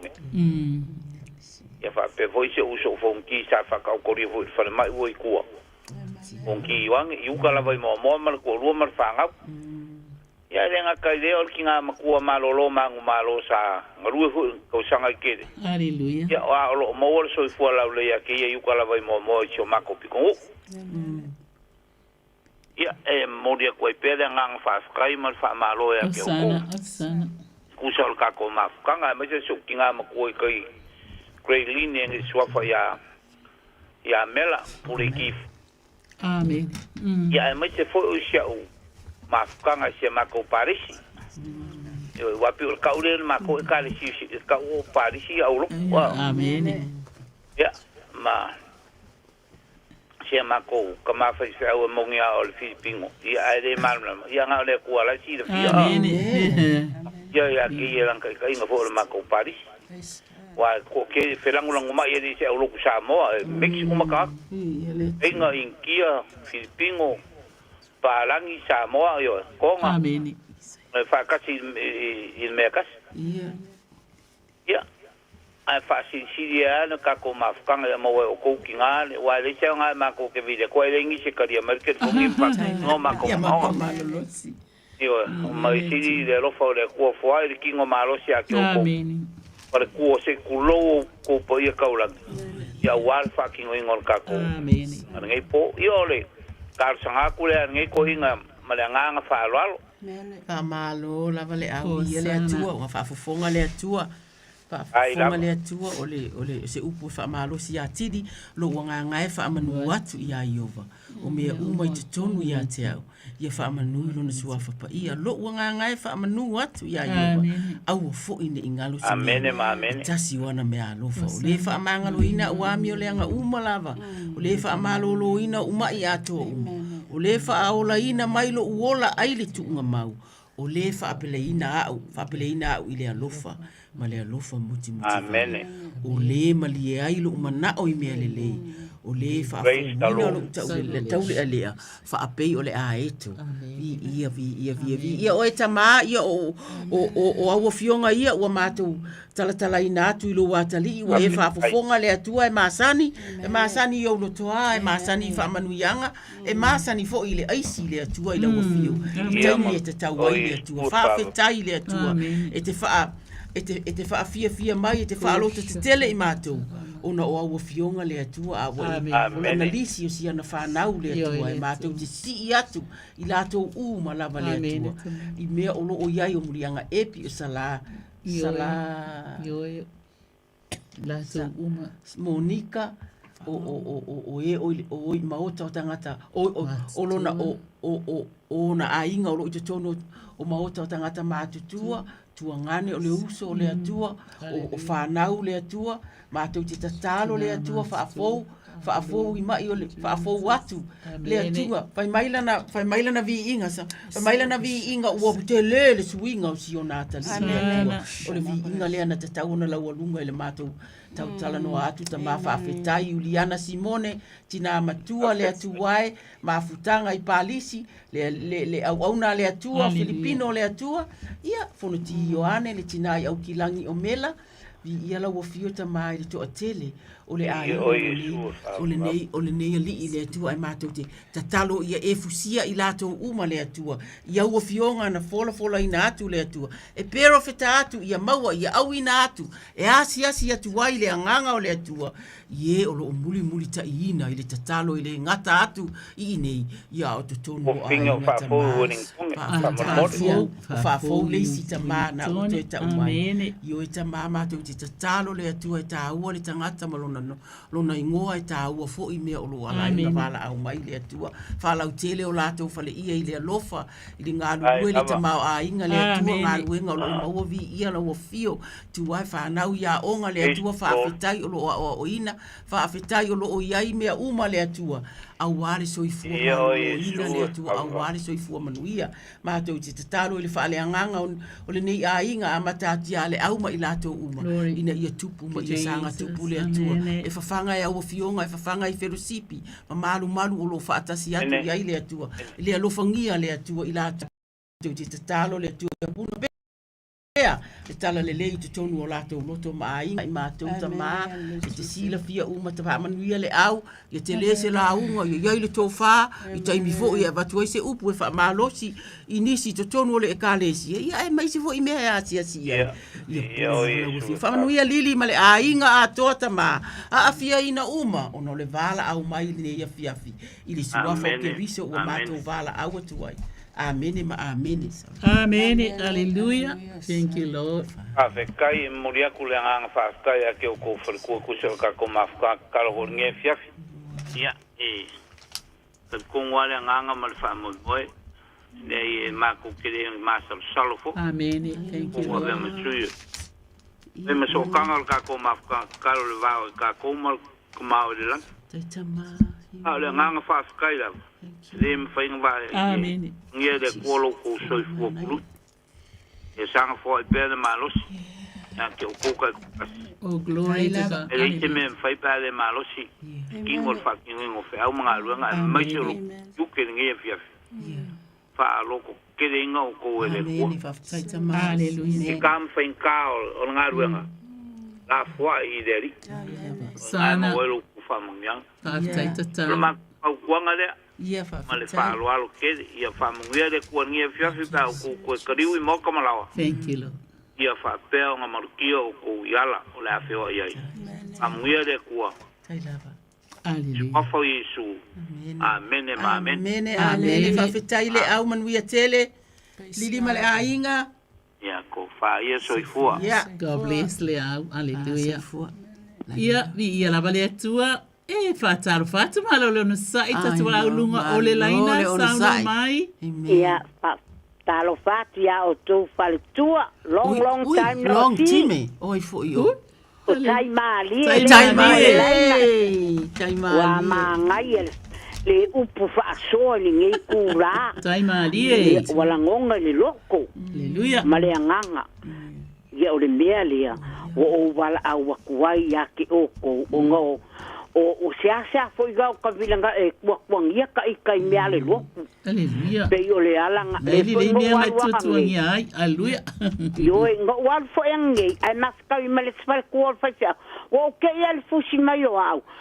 Pa se kai mali e lo avakunga o lau fa malo longa ya ma wa markama. O le fa se au. A ngo ya ma ngele malonga fa le ko. Yes. Ia o le mea le o ko avako ai so ka leo vai pa mo le mori aki o ko le au fonka kalo fa le ko ia pa ma ia ku wa ku pe fo hiti ngale nga ma felo ai. I ko kalo sanga ia ele nga ka fo ile pa malulu aku isi o mako ainga o lo pa pea o nga ngofo so se kurimango e fia o le ngeila lo langi se kapa e fia o lo ka ape ai o mako ainga e mese ngai a mako whangau manga o mia se kakalo e whawhido ai a kule manga o kou kakalo ma kou fonga ia ele ngaka foi lea o si mako yuf o lo whapea o nga whaingele la kou pol kalame mangele ia male ko manga onga ia kakalo fa mole mo ma o mai pau ia mau pele malosi maleola au ngai ngalo le ali ia ngai manga onga le wa nga bakwa ni ku la fi ka kai mo lo avanoa. Hallelujah. Sai mali o ia vi ele tua ia ele praise God. Ia fa metala tu spaia ele ai se tatalo ela ititi. Amen. Pe le langona ina ele atua. Praise the Lord. Pe le talia e ala le tonu ma fa atua e lona lo fa mai lale isa e fa se fulu. Fa upo e tonu. Amen. O le leo o le walanga il vau. Ia fa ala o leo ia polo si ufufonga. E te alanga mai e tau mai ia mana onga. Ia whaftai, wa whanongo atu fo I se tala matango fie, o le na lua wheiloai, ia whiunga ia mangele. Amen. Marwhalatua e sawau. Ia, saurele. Hallelujah. Praise God. Whai mai. Amen. Mai lea tala le tua, o le leo le walanga I le vau. Ina te wia e o tau le ala o le li, ia maloa te wala. O le whalongolongo atu te leo tangata e le wheiloa I ai tutono o le mafutanga o te wheiloa I ai lungo le ala. Amen. Whai mai ia o tau whaalau le leile ala tele I le vau lafu. O le langona atu. Ia e tele ale vau lafu ia po whawhita auli. Amen. Ia o a bea lava o e matau longolongo. I le sua whamanu malo Yesu Keriso. Hallelujah. Alo tātou watua. Amen. Amen. Whai mai o vanu uma. E whae aina ia. Amen. Whai mai o maunga uma ma mea Mapuepue. E whaamaua lalo ina e ia. Hallelujah. Hallelujah. E se lele o le atua. E na te whaamaua lalo ina ma whaalaunga ta sia fo i o mea Mapuepue ma mea ma omo o mea ese uma. O mea ia e whapena o na langona ina i le soifua o tangata. Hallelujah. Hallelujah. O langona ese mawhati ai le tino o le mawhawhau. Ma le anganga, whai mai. O mea whawhati a tā mai. Hallelujah. Praise God. Hallelujah. Whai mai. E whai ma mea whaalaunga tasi. Avea fwoi oe matina e te whaalaunga tasi ma whaalau lele yala. Amen. Hallelujah. A o tātou te talo whatasi i le neia fiafi e winga le upua le atua. Whai mai. E whai ma mea whaalaunga tasi. I mea ngawa, ma mea ngawa, e whai ma mea lau le lei whai mai. O mea la e le launga tasi. Ia e whaalau le lei. Ia ma mea ngawa. Ia e whai ma mea wa mata ngō fie. E se le lei o le atua. Whai mai. Ona whaali mai ai lea o le pupula. O Yehova. Hallelujah. E malama lo mea umai le te talo ma lo pai atu ma lo tātou te talo whaatasi atu. Whai maila ia. Ona whaali mai ai lea o le pupula o Yehova. E va ai lava. E va ai a lava whaatasi. Hallelujah. E tangata uma a wa feta lai mai ai le fofonga o Yehova. O le upulena tau watu nei ia te oe mawhailo atu.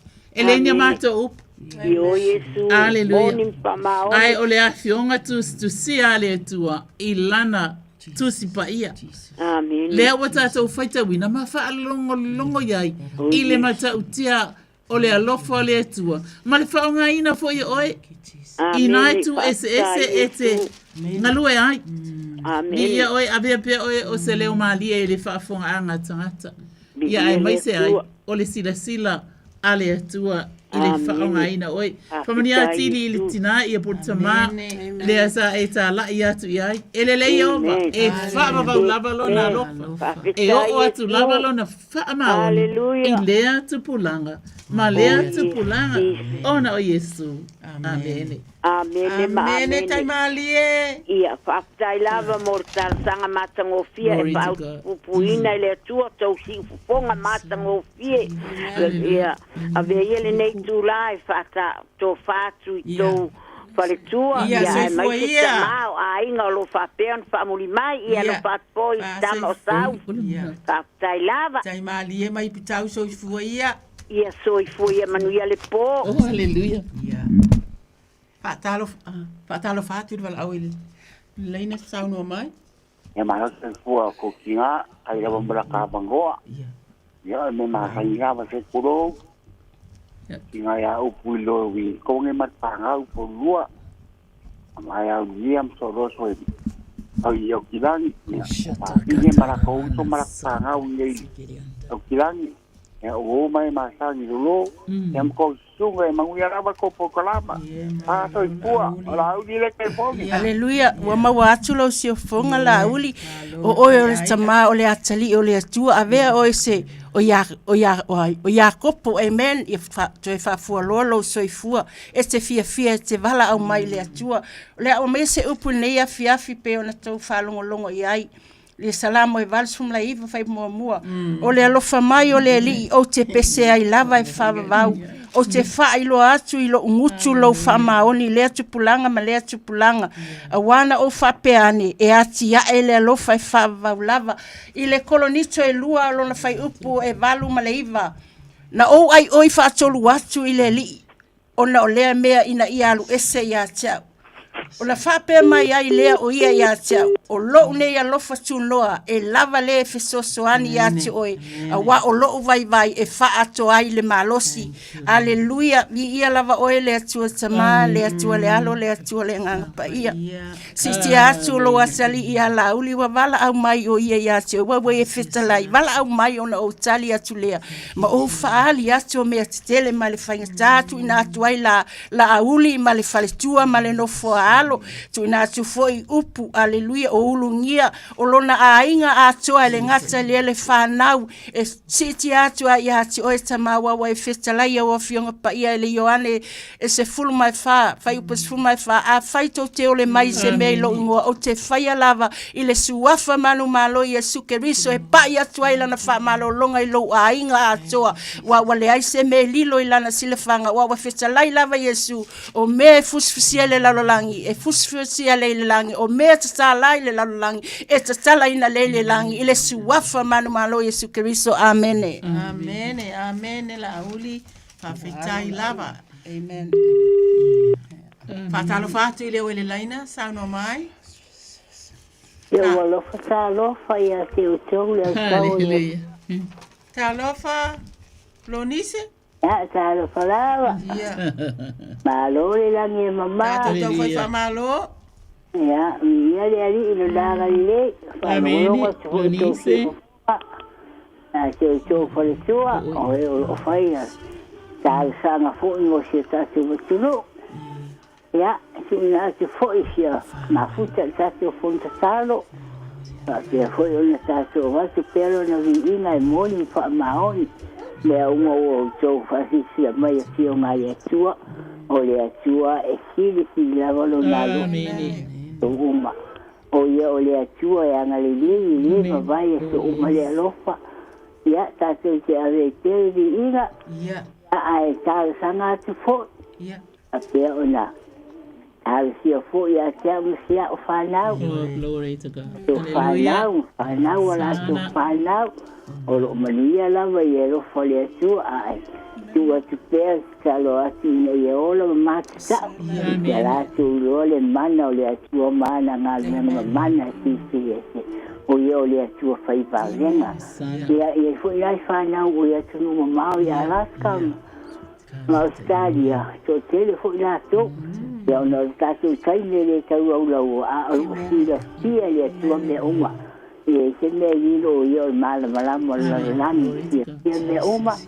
Ia e si ina atu ia maua pele o la malo lo ina ma le malo si. Awa o lo malo si o mai maua tala o lo stusa pau. Malo si no nanga le lei. Ia tu a vea pele di ino le atua. Amene. Ana wha o popo pea, ma i wha siri. Nā wati ia te ia mana whionga. Oa o ia lawa i maua i tātou i ola mani. Tātou mo tātou nganga ina i whaola ina pia tātou sa maari lani. Mana o ngana neiro matua whaamura mole. Glory to God. Ua e talanoa tonu mai ai le upu o le naunau o le whai upu le la whai tau watu ina. O le salamo e iwa tasi whai upu e masani ai foi. La whai tau watu mai ona ua naunau mai o ia ia te au. O le mea lea o te whaaola ina ai ia. O te whaamamalu ia te ia ona ua iloa e ia lo uingoa. E wala au mai o ia ia te au.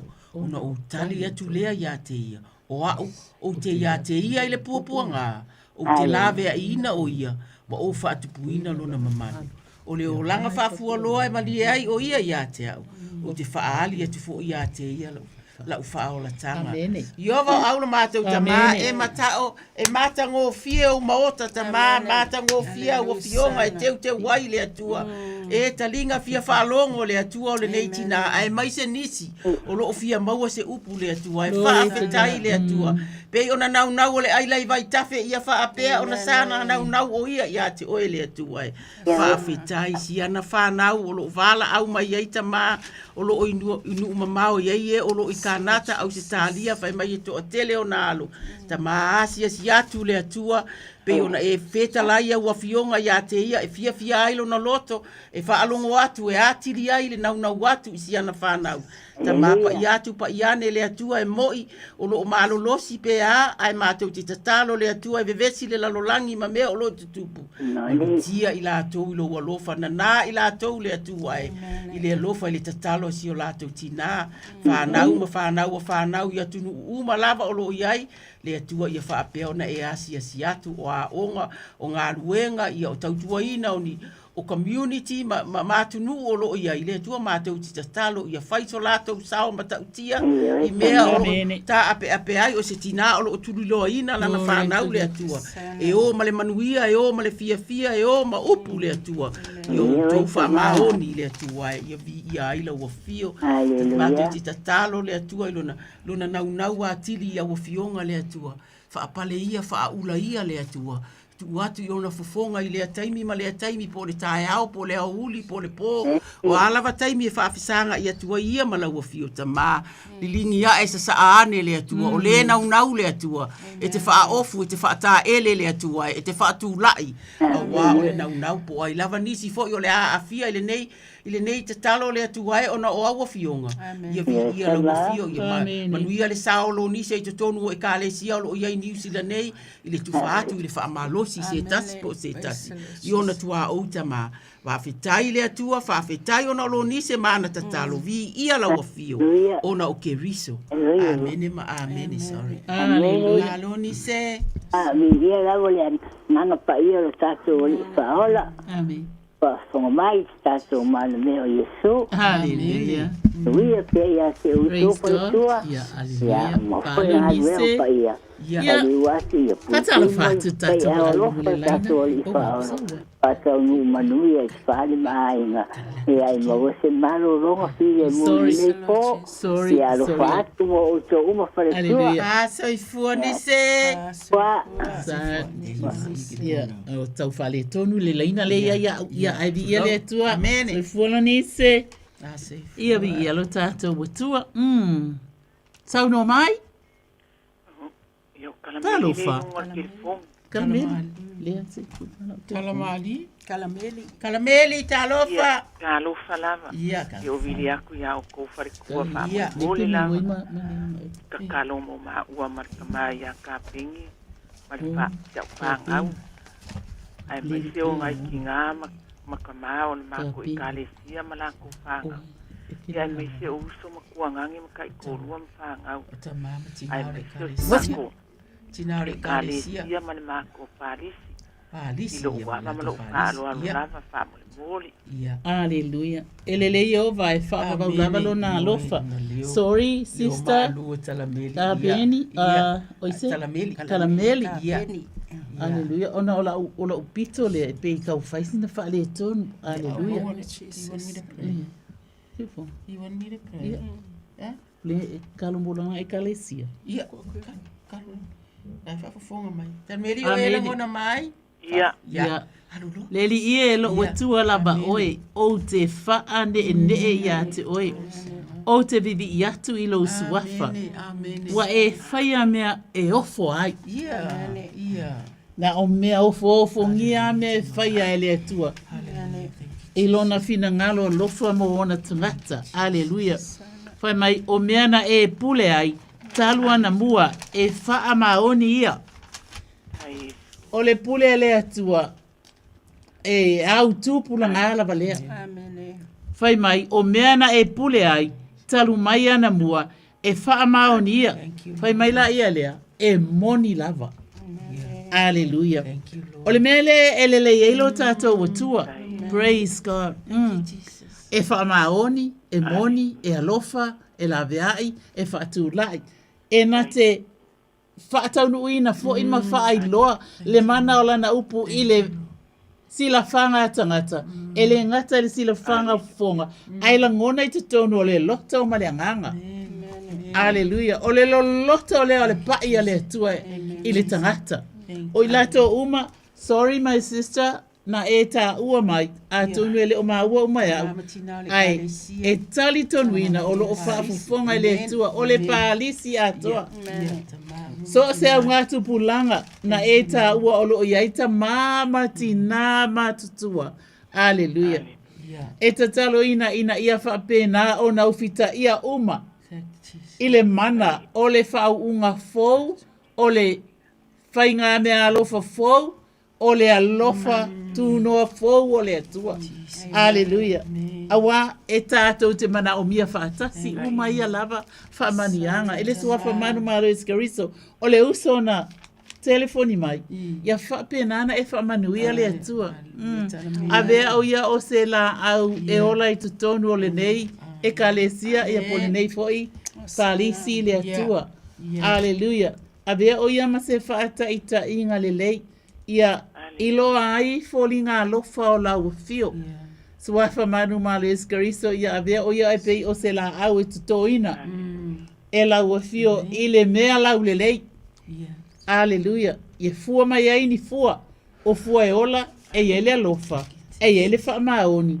E wha pena o na wha manu ia ina ai. Le e ka le sia. O i lato malawa tama. O e o loo ta ua i lana vala au mai. I le su wafa manu maru Yesu Keriso. Lele ia lo mātou watua. Anga le ia te ia malona ainga. O e na tutupu mai ia te ia. Aleluia. Ia tunu i mamao, male nei fo ia tunu o New Zealand. Whaafeta i tele lava tama, e ala i losu wa wha Yesu. Amene. Amene. Amene talameli. Amene. E mamori a kur fasta Talameli, tele lava i koksunga wharekua. Glory to God. Mor kokali o inga o le manga o le ngei no kukua. Ta kai kele ia. Ia upupu inga o kofonga awale. Inga o le Ua malonga fingalo ia pa soifua. Soifua ia talameli. Soifua. Pa feilo ia. Pa feilo ia sile ule laina sauno mai. Pa talo fa tulo me masanga. Ia fa pia futa mai ta ia pasta tuloto. Ia le tuel ne ia. Pa tai mo le upa malo si fo ne tula le po. Ia mo mo ia sile nga fa tai sau tā sanga mōlia foi moa o te wainga ma si au e kale sia. I nā vai aso, o manu iai fuafuanga le vai aso o mawai atu. Ai o mana o ngā māsani lawa tu i ngā tilu matato fonu tālu. Tā o whatatali lawa pe mausa ua wanoa whakato solo lawa iai moni ai le umalwhai aso le li. Ai o mana o ngā māsani e tu i ngā tiu tamato i nā e whamalua.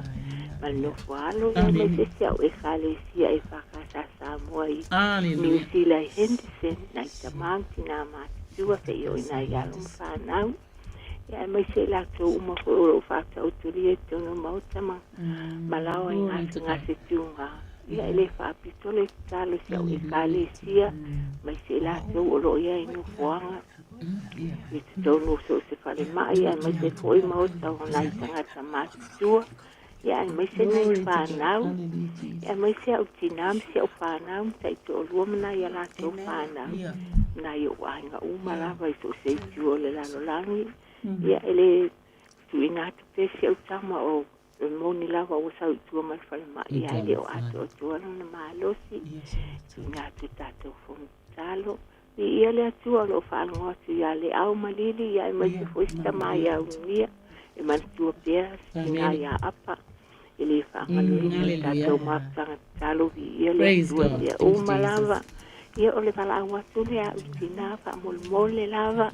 Ia si o tau teiteia. Tātou mātanga o nila e lunga telefoni. Ia lea tua malo nina. Whai mai le tusia le apostolo Paulo. Whai mai. Wa o fa alongolongo i lo o tau fa atua i le ali i o Yesu. Ma lo o tau alofa i le aupa ia uma lava. O le mea lea o te le mapuai i le whaafitai ona o tau. O ta uta ua o tau ia o te talo. Na ia fua i atu ia te oe, ia te o tau e le atua. Lo tātou ali o Yesu Keriso. Le te mai ona le mamalu le anganga e ona le poto. Ma le whaalinga. Ina ia o tau i loa le lei. O ia whaapupula ina mata o tau loto. Le ia o tau i loa le winga o le whaamoe moe o iluna wala au mai. Ma le winga o le whaula inga mea le lei o ilana to finga o siri mo le aupa ia. Ma le winga o le siri ese lava o lona mana o ia tonu ia e tautou. Whaatua e tusa ma le ngā ruenga. Alona mana tele tama. Tamavi ia la fio ona tonina malona soifua tautua le atua. Ia o le tama o le apa lava le atua ma le nauna watu i le tama matua ia ia whaamalua ma siana whanau ta mātou te tatalo le atua i le sau whaatangata le atua manuia o le tangata le e whetala i paulo a tonu o na whaamanuianga ia le atua e whetala i mai ai ua fionga ta mapa i atu pa i ane ia whaamalua i taimi o le soifua o i tausanga i tele le atua e maua le malosi au ale tautua ina o e ka le sia mani o na tofi o lo iai si o na ainga siana whanau le atua mātou te tatalo le atua malu pui puia i lātou i wha amai ma mea o lo vevesi mai le nei taimi le atua ai a tūlai le atua i aile le mana o la uafio tatalo mo lana e ka le sia le e whakasai Anderson ta mama tina mātutua umalava sia na whanau umalava le atua i New Zealand nei wa tunu o salalau i maona a inga e uma e tau i ato nina le atua mātou te tatalo masi uma atu i lau afio e olo o na manatua i ana tatalo le afo i whaalau tele mai a mātou tatalo ta mā e te sila fia le tangata ta ito atasi ma lona manao lona naunau a mea o lo naunau i ai le atua a tonu o taimi nei le atua o le aisi o le tamama le tina o le anti o le uncle le atua ona o le naunau i a inga i a manuia ta mā mātou te tatalo i a o ngā whanau ngā ruenga o lo i ai na iana whanau le atua le fatuina le atua o ni malu o lo i ai ia whai i lātou le atua e ma whaata ita inga i nisi o lātou whaafea ngai e sala lau le tala le lei o māsani upu ma iau fionga le atua tu whaatu tatalo atu whaasoa atu le atua i mea o lo i ai i lātou whaamanuia i e umai tau i atou nina le atua e ia sanga avatu lo mana ia na tatalo le atua i na ala i le tae au po a uma taimi o le anapongi le atua whaailoa i a te ia le atua mea o lo e sila fia le atua e sa vali ai o ia i le whaatua le atua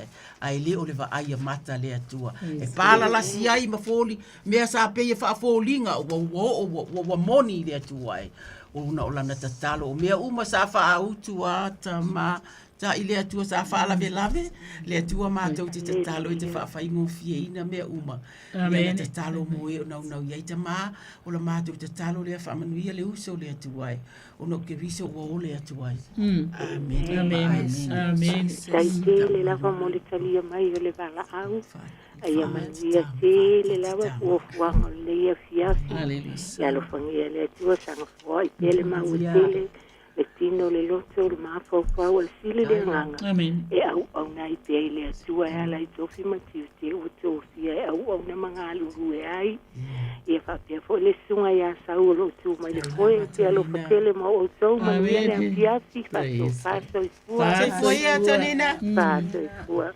hallelujah so ma wale praise God to loto ma o le se ko ia fa malo lava ye o vala au mai vi ia le tua ia na fionga fa fetai o le matou mo e o le sila fia yo o pasta tu loto la le o matou to luai le taimi le nei i taimi vala au mai ele te mai ia mama o la masanga mai ana mua se yo o lava ia na mua asa ia le tua ia ai te talo e te tau na matou fa o nga ina le leina le tua le te talo la visitina le na vala au mai fo ile vai tina isi ana tamalava lea fia mau se feilo inga i fa manuia te talo au pe talo ia vi ele tua o se mana onga tu ina mai ia ele o mātou ai mātou tu ina tu ile tua o hau ia ona mea o mala Evangelia Ioane he fitu fai upe tolu baru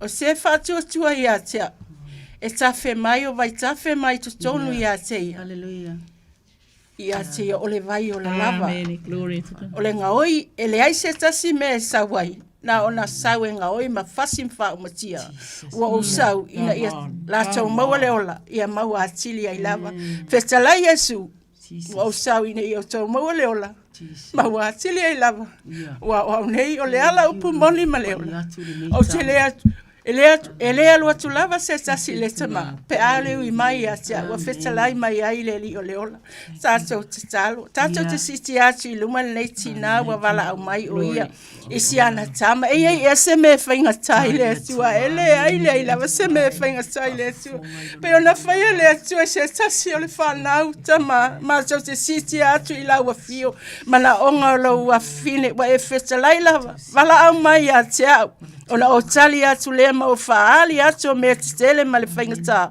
o mea tau tele iloa a o mea o sauni e mo la whanau e alofa mai atia tu ina atu aita ma o si ana tama tama wa e fetalai ele ai se me whaingata he lau a fio a ia mātou whātua tua ma mātou tali tonu o loo soifua o Yehova i rai Iova Rofeta, Iova Saroma, Iova Nese.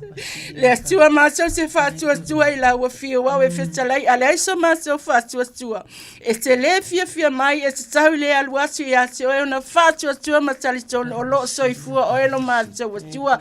Ta mai te whaia a wala mō lau whanau, e te toi whafoi mai i lo watali o lo mana o sione tina i ate ia ta mā. O le atua whafunga talu, o le atua tali malau. Wa e fetalai, aleluia, aleluia. Ai se whalongo ia upunei mawhaia ia. E whātusaina o ia le tangata poto. Whaulo na whale i lungo le papa. Tau mai wanga, pesi mai matangi, ai le paulawa. Awa ua whawaina i lunga le papa. Mātou te siti atu ailo. Mātou whātua tua mala mātou talitonu. E whaia la wa fio se awala e toi foi ai nei atali i siona tina i le ngata i leo lona ainga i le suafa Yesu. Amen e ma amen. Glory to God. Hallelujah. Tai atu la wala tō maua. Amen. Ia tua. Ia le tua. Ia, o lo ia wanoa e whai e tato te talo whapitua e le malo. Amen. Ma se ngase, o a inga, o a umatanga. Ia le lau whai e se te talo mō le pali mi o Samoa. Ia le tua. Amen. Praise God. Malo ato. Amen. Yeah. Na lava. Ia. Praise God. Te talo. Ia mo le whaawawina lava o le whamalolonga le tua. Ile whaatuatua. Ia male onu sa ia maise fo. Ia le ngata ia te. Ia o le malo o whapena ona. Tōwhia ai o ia ele nei vai tau o le soifua le malo e Samoa. Whatauto e tolu. Lo watali ie. Awane i ngalo ia te oela o tūlafonu. Ia e tau si aila o polo inga ilo loto. Awai whaapopo ina ia te oea so e tele. E te ola ai a toa male manuia. Whamanianga nā mo lau sunga le li palimia. Awane i te ama oele alofa. Male whaamaoni ia a soa ai lo ua. Te ele a ula. Ai mana ole atua i le palimia o Samoa e ula i le alofa. Ia asoa ai loua, ia tusi ai le papa o lo loto atoa, ai awa le whaalangolango i lo lava atamai. Ia e manatua o ia iobo la uma, ona whaatonuina ai lea, e ia o lava ala. Whametala tuspa ia, whalangolango i lea tua awa le whaafia poto. Ia e matau i lea tua, ia alo ese i le leanga. Ia whai lea mea, ma mea ma losi ai lo pute. Ma mea su ai o wivi. Ia e awa i lea tua i lo oa. Ma le wha polo o au mea uma tutupu. Aleluia. O ufale saito i le mau. On tutupu ai lea o ufale saito i le mau. Angale le i lea tua i sui uma o le fono. Amene. I oe. I se. Te alofaninga. Ma se soifua tau safia. I le te alofani ma le te avatai, e whai foi ma whaatai ta inga le lei. Amen. E i tupulanga whai ae o Samoa. I so o se alala whanga, so o se ngaruenga, po o whafo o Samoa, aleluia, po o tutonu i Samoa. Whawhitai fo i le atua, e le ngaruenga tatalo, i susunga i whawhiangainga o e kale sia. Amen. Ese uma. Olo o lātou talo sia ina. Aleluia. Ia mo le wha olo ina. Ia wha vai atili i le atua Samoa. Awa o lona wha vai lea e wha vai i le atua Samoa. Amen. Suafa o Yesu ke riso. Wha manuia. Wha malolo. Ile li pule male tama tai pule fo i ole nei ala leo. Lui ma ane Bonifacio. Aleluia.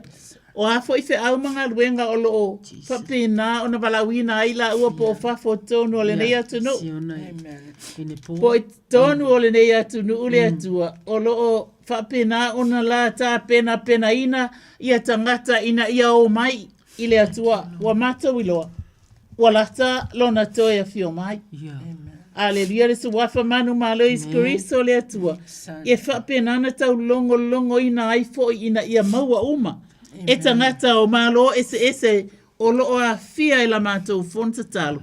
O loo la tau fonga mai ile nei fonta talo. Aleluia. Ile ava. Ma le alo ile atua. Ina ia whaia foi. E mātatua ma whaata ita inga lelei. I whanau o loo tupu ae ma tupu. E a vea matangata matatua. Ia mana tai foi. Ole malo ini aso o iluma. Leli ielo mātou atua. E tatalo ina foi ina ia whaatupu tele ina to tono le kalesia. Le fola ina. O le whaoletanga. Ia sala mo ma Whaia a mio i tusa matatawa ina mātou tau whai maua uma le ola e whāpapau. Nā tinga ina a Yesu Keriso e alu atu i lunga le nasa tauro. Ua ia whetala iai ua maea. Ua whai le nei mo oto. Aleluia. Ole alofa e whaifua. Ole alofa e tu i le noa. Ia vi ia ailo tātou utua. Whamanuma whaane ina lau fio. E tatalo ina sau.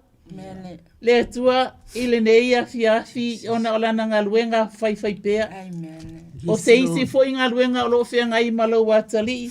Ia leo ina ma malutia o ia i au au whaola. Si ona a inga le atua. La de ai.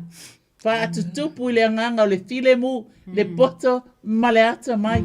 E ilo ai o na awa mamata tau i atu e o le amatanga leo o whamanianga umalawalo mātou atua. Anga le lei ia li mata mai tai umalo ngā lulue tu tono le nei ala leo. Ile su wafa manu malo Yesu Keriso le atua. Ia maua le poto ma le ata mai, ia lato langona ina foi. Le nganga e alo ai sau noanga. Le atua ina ia fai ma awala e mata ngofie. E le ngata ina ia langona e tangata a ia siliona mata ngofie. Ile whaafonga anga. Ma le au sila whangalo mātou atua, whaafetai tele lava tamā, whamangalo mai fo ia te apa i se upu ele tusai. Ua tautarangi ele nei a fiafi le atua, e hala i lau suafa Yesu. Amene. Amene, whaafetai. O lea ia wala aule. Ia. Whatala whātu i le laina sau no mai? Ia, sui fumungia mo le langi mo mai a ki o kou wharikua. Glory. Ia o ulu. Ia o walau foi. Ulu malo ulu, sorry. Ia. Sauno ia fitalai. Ia. Ia me se sio mako ka mafa si au ia septi. Oh, hallelujah. Ia mal mako e ka le sia ko. Amene. Ia me se foi o mako a inga i sa mo lo ie ko finge. Glory to God. Ia o le uso fo i whangau. Ia le ngakai leo le uso si o mako ki ngālo i sa moa fo. Ia me se i mako umalava o ka ape i ngila o langi ia. E ile a lo whamale anga leo le atua. Amen. Alleluia. Ia whamongu ia fo i le pongo kalo al kako e. Nipo. Ia me se fo i si o kako wa kungu. Ia. Ia i pere ko file mo le atua. Ia me se si. O wale malo si o kako pale pia. Ia maua mangaku maua la ngonga. Ia maua po ni mawhauwhaunga le lei mai le atua. Alleluia. Ia kio le wala awa kure. Ia me se ase ua fingele. Maua le mai suka. Ia ko i ngā kupea o ngoia lili. Ko i ngā kupea lawai. Kako fonga kalo. Ia male ava mal whaaro kele lava ia ke o koki ngā. Sana. Malulu. Ia le atua. Whai mai le a fio ngā le atua. Sorry. mai le fionga le atua. E tau fia I lunga I ova ato uma e pa o ia fo I le fa atusa o ina o e u fa no uma lava. E fa sanga atu ia te o e mata o mea uma lava. E te avatua fo ia lato o mea ai. Io na aso e te tau ai. Amene. Tamane na ua e fa fofonga I lo atali I le atua. Le au ngani mai ma le au mai usiona ainga. Ainga uma lava e tau o ainga o le atua e matou te si atu. I lau fio le atua e au fionga na matou faitawina le atua. E feta lai atua I lau fio I o lato loto maanganga. I le nene fiafi le tamaya sepu. Le akale sia atoa lava. O na ainga uma I Samoa ma tua whaafine. Uso ma whanau le atuai. Le malo Samoa. Si o na whaafine o lili le atuai. Ia maisi lava le atuai. O lo o ine inisi na mātou wala. Au tamā. Lea ua e whaafufonga lo watali I upu. Ua masani ai fo I le atuai. E matau tia la ua fio le atua. E te whaafufonga. E te tūlai. Le atua e te aapa, e te feta lai le atua. E le aise mea e whaingatai la wafio. E iai le mana o mea uma. E mana au wafionga whaafetai. Whaao ngāo mātou ngutu tamā. E tautala ia wafionga. Whaamanuia uru le atua e. Iai le whaamalolonga ia I loa e o na mata le atua e. O waaia o iai se suinga le atua. O le tangata e sa ili. Pāti patia lava le atua e. Masiaki le ataimi o amai tātou. O amai tātou vi ia la wafio le. Ta talo moni tala fia e tala no ai I lato le ngata I ainga o totonu e kalesia le tuai luna nau ia Samoa ma luna malo pe ona talo ia ile uso ia sanga le tu e fa pe fo ona tu e fa o popo atu tama lo mato watu nu e pele yo mato loto ma o mato wanganga le tuai pa ia tu pa ia nei se mea ile ita watu le tu fa atu le tuai la wo fio tu e fa Samoa le atu nu atoa le tau tua le atuai. Na ia inga mamao I tua inu I tua le atuai. Totonu o le taulanga I sa vai ima manono ma apolima le atua. Mea uma le atua e ta o Samoa. Ma tu te talo le atua fa malu la o fio le atua. Ave afa mamao mala ma pua ngao o fainga tao le tau le atua.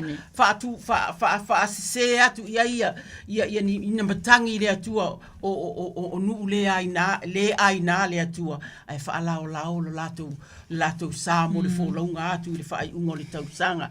Le atua fa manuia si ona fa fine o lili le atua o a uma tonga fitinga o lo o iai le atua ma te uti talo fa malo loro ina ma ua le malo si le tala vou o lo I te tonu ia te ia e tamo e ai e savali ai o nga ai e fia ai le atua o le malo si la valia mai la ufio ai e siri na e fa manuia ia ulu le atua e tupu pea lona nau ma lona loto alofa I ona tangata ia e fo hai le atua e siri atu I lona iloa le atua o mea le ivala au mai ai fai mai au fionga e te whao popo I ai le atua ona o le nau mai wha manuia ona o ke riso lo mātou a li wa o le atua amene ma amene ulu lo fai ia pa whelo ia tu le ilungo laina salo mai ia faina ia ia le atua ai wa ia la whaanonga mai ia luma maua fa whelo ia tu ilungo laina o koe wala o pēsia o ke whongi o koe wala o kuai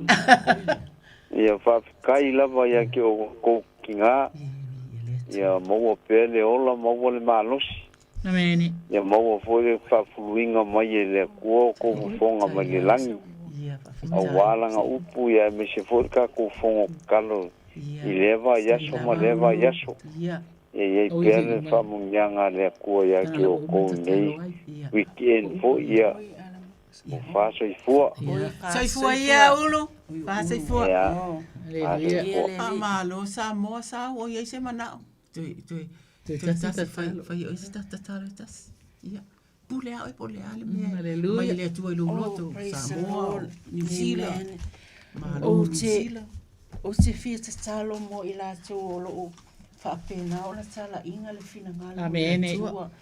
Alleluia, alleluia. Lui male team olo ina i nepo tala ia so se e kalesia fo e whaalongolongo mai ia e tu ina atu ai netu la ua wawhitalai lava o ia pe mai e maua i tātou e puapua ngai le lalolangi a ia tātou loto stele ua malo mai le lalolangi i le evangelia Ioannes fulma le whaalon fai upelus fulma i fitu o lo umanuia o te avatu i ate o tou o te le avatua i ate o tou whaapei o na avatu le lalolangi aua le atu vale o tou loto aua fo i tou te mātitau tātou te talo le atua lo mātou ta mātou te siti atu i lau a fio lau whanau o lo au mau i tu e fia o le nei lalolangi po le ke rope foi ona o lo fina ngalo mātou te siti atu ai ane ma le tamā o lo whapena o na whatutuina wa avea lava i la ua peo apostolo Paulo e whatutu e kale sia so se atunu o le nei lalolangi tamā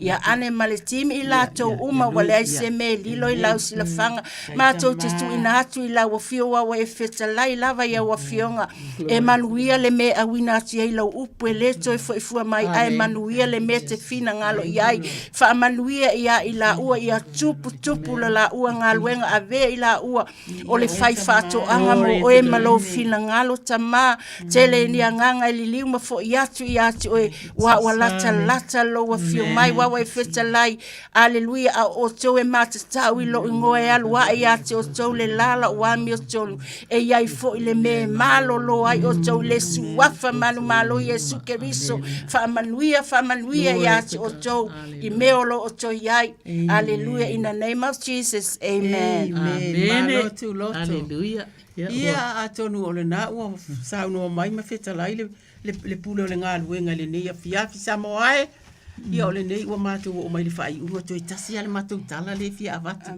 mātou whātou whātou e whātou whā uma mātou a o awa fionga le atu wai mātou o aunga ninga o le alofa o fua o le anganga pa ia sanga mumu ma wha mumu o le alofa o le oli o le file mu o le ono sai o le mata alofa o le anga le lei o le wha maoni o le anga malu ma le lenga o ia tātou le whātou la fo ina tu la fo no ina me whapena o le winga la i tātou whātou wha ia tātou fua ina ma ia tātou ti wai le nei weekend ia ma le alo atu i le whaai unga o le nei masina ia o salo me mito moe le nei Torsanga sa yuli politi o atoto whaia soi fua Samoa mata iwa tu loto le au Miss Patty soi fua ia soi fua ia Samoa amen hallelujah glory to God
o te pese ma whawhetai no alofa ua e manatu mai ai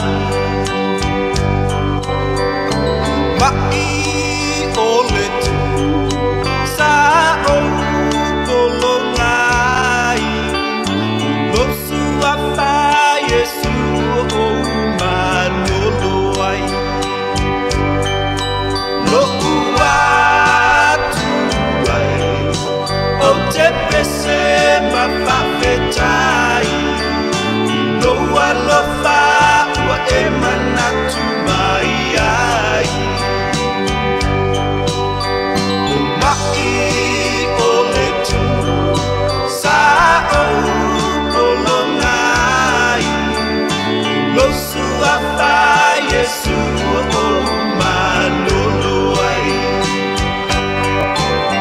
ko atua o le atua whai wawenga e malolo ai e kua mapatia i awenga e amala au ma le whatuatua i lo sua wha o lo atua o le atua whai wawenga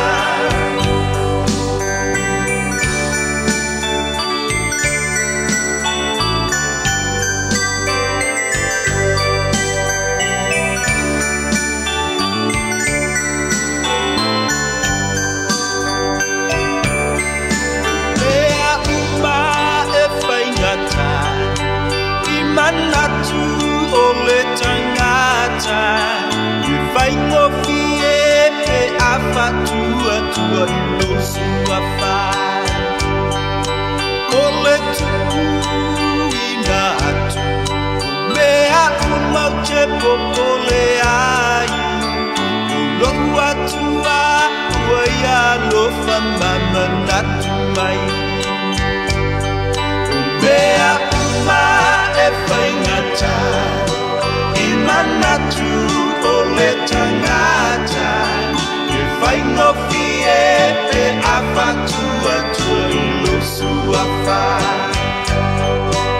o le tu ingatu mea umate popole ai o lo atua ua ia lo whamama natu mai atua o le atua whai wawenga e malolo ai e ua mapatia i awenga e awela au ma le whatuatua i lo sua wha o lo atua o le atua whai wawenga atua o le atua whai wawenga e malolo ai e ua mapatia i awenga e awela au ma le whatuatua i lo sua wha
Lawa tulai maile tātou teimi le wati le nei e fiafe wa se fulu ma le valu minuto na tāle o le tula se fulu. Ia ma ua whamatafi e tua ile tautua mai se le au unanga nai tina. Salome Micho moe le ngata fo lea taurusanga se iuli puriti watoa. Ia ma le whalitua ia tuloto pe ona ia le tātou porkalame o le tatalo mo oe ile nei e fiafi. E ile nganga mawalunga ua maua se whaasilinga malo si mo oe ala lea i le tātou porkalame o le ki lea ma le tatalo mea uma.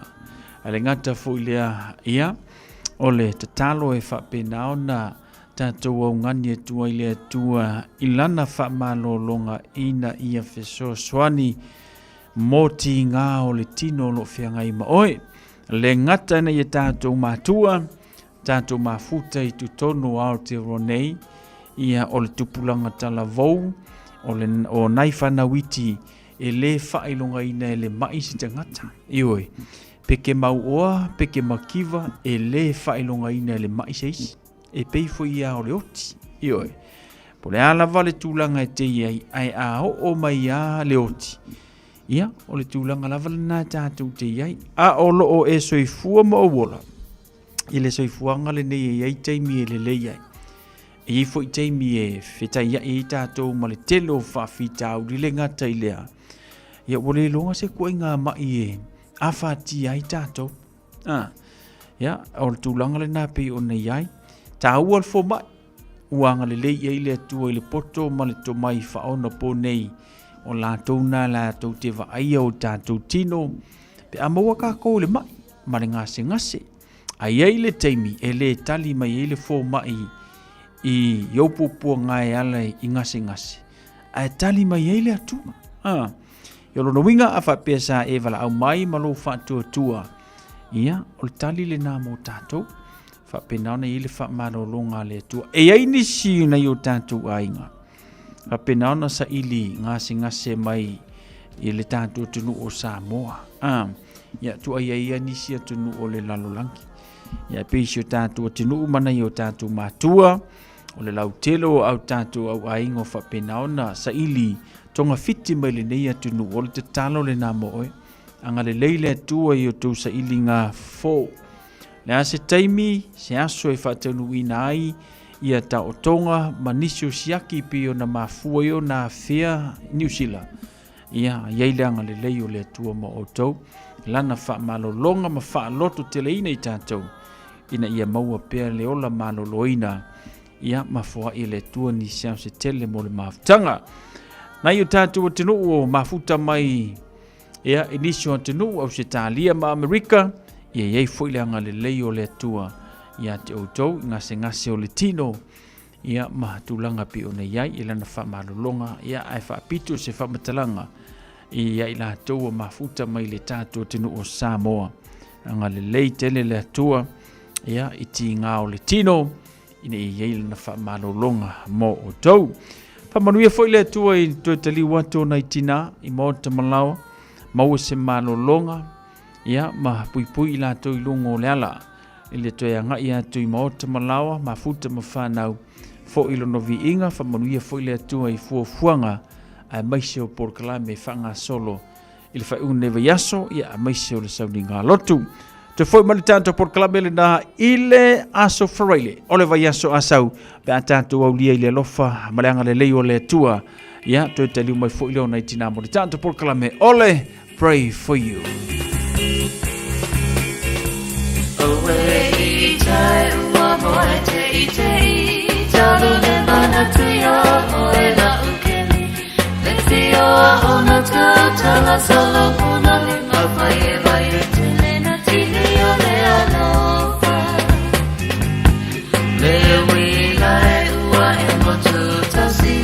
Mana tua no sia ukapani Manu ole tai ala ua tau sani O sole na sulugi le lalonani Sauia oe la upele tofa Awala vane i whangaroina I mea umala wasata whaia Talua i la vale nei masanina Maolo whamaoni Naue mau se ia o i le oti Ola wala waka Ola wala waka Tofa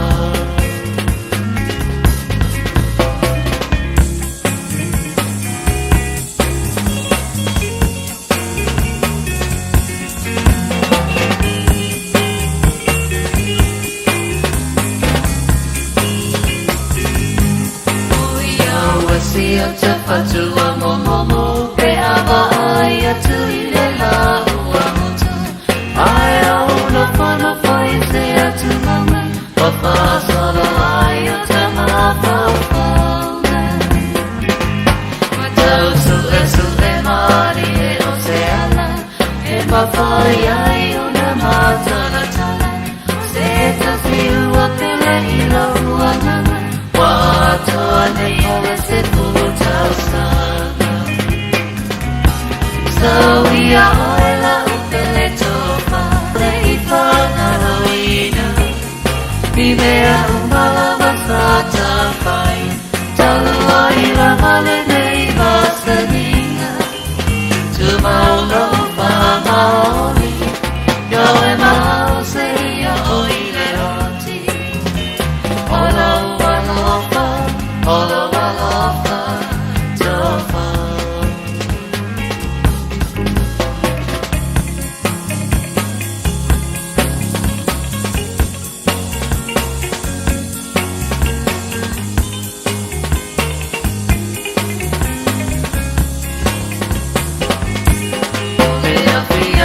Ole amanu a etenia tuga fiti ole afaya pe alu eta pape no pohile pale tau lava ina fanga lo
Lewa tula mali tanto temi le wati to e ono minuti ona ta leo le itu la se fulu ia maua taulunga to ina mali tanto tautua anga leile tua i malo longa mai se foi ia fufuanga ma porkala me fanga solo le tanto tenu le fai ungo le neva yaso mai se malo longo le neipo o lo fantu mo la to lo fengai ma ngaruenga ia anga leile tua mo o tau fa mangalo se fa matalanga o le tau tamali ilo firngalo fa mangalo mai le to una sauti fanua se fa so foi ia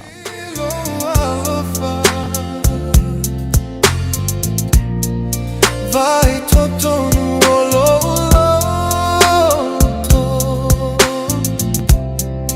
na oe olo iai na o tu si se la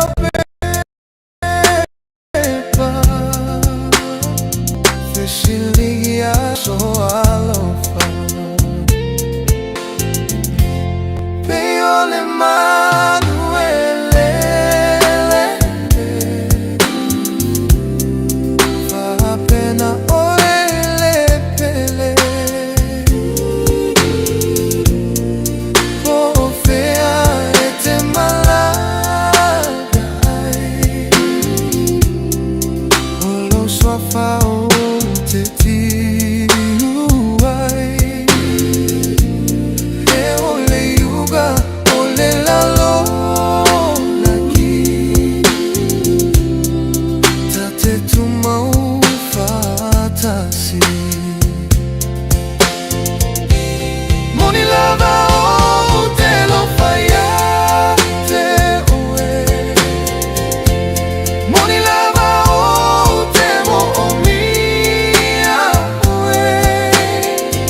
Say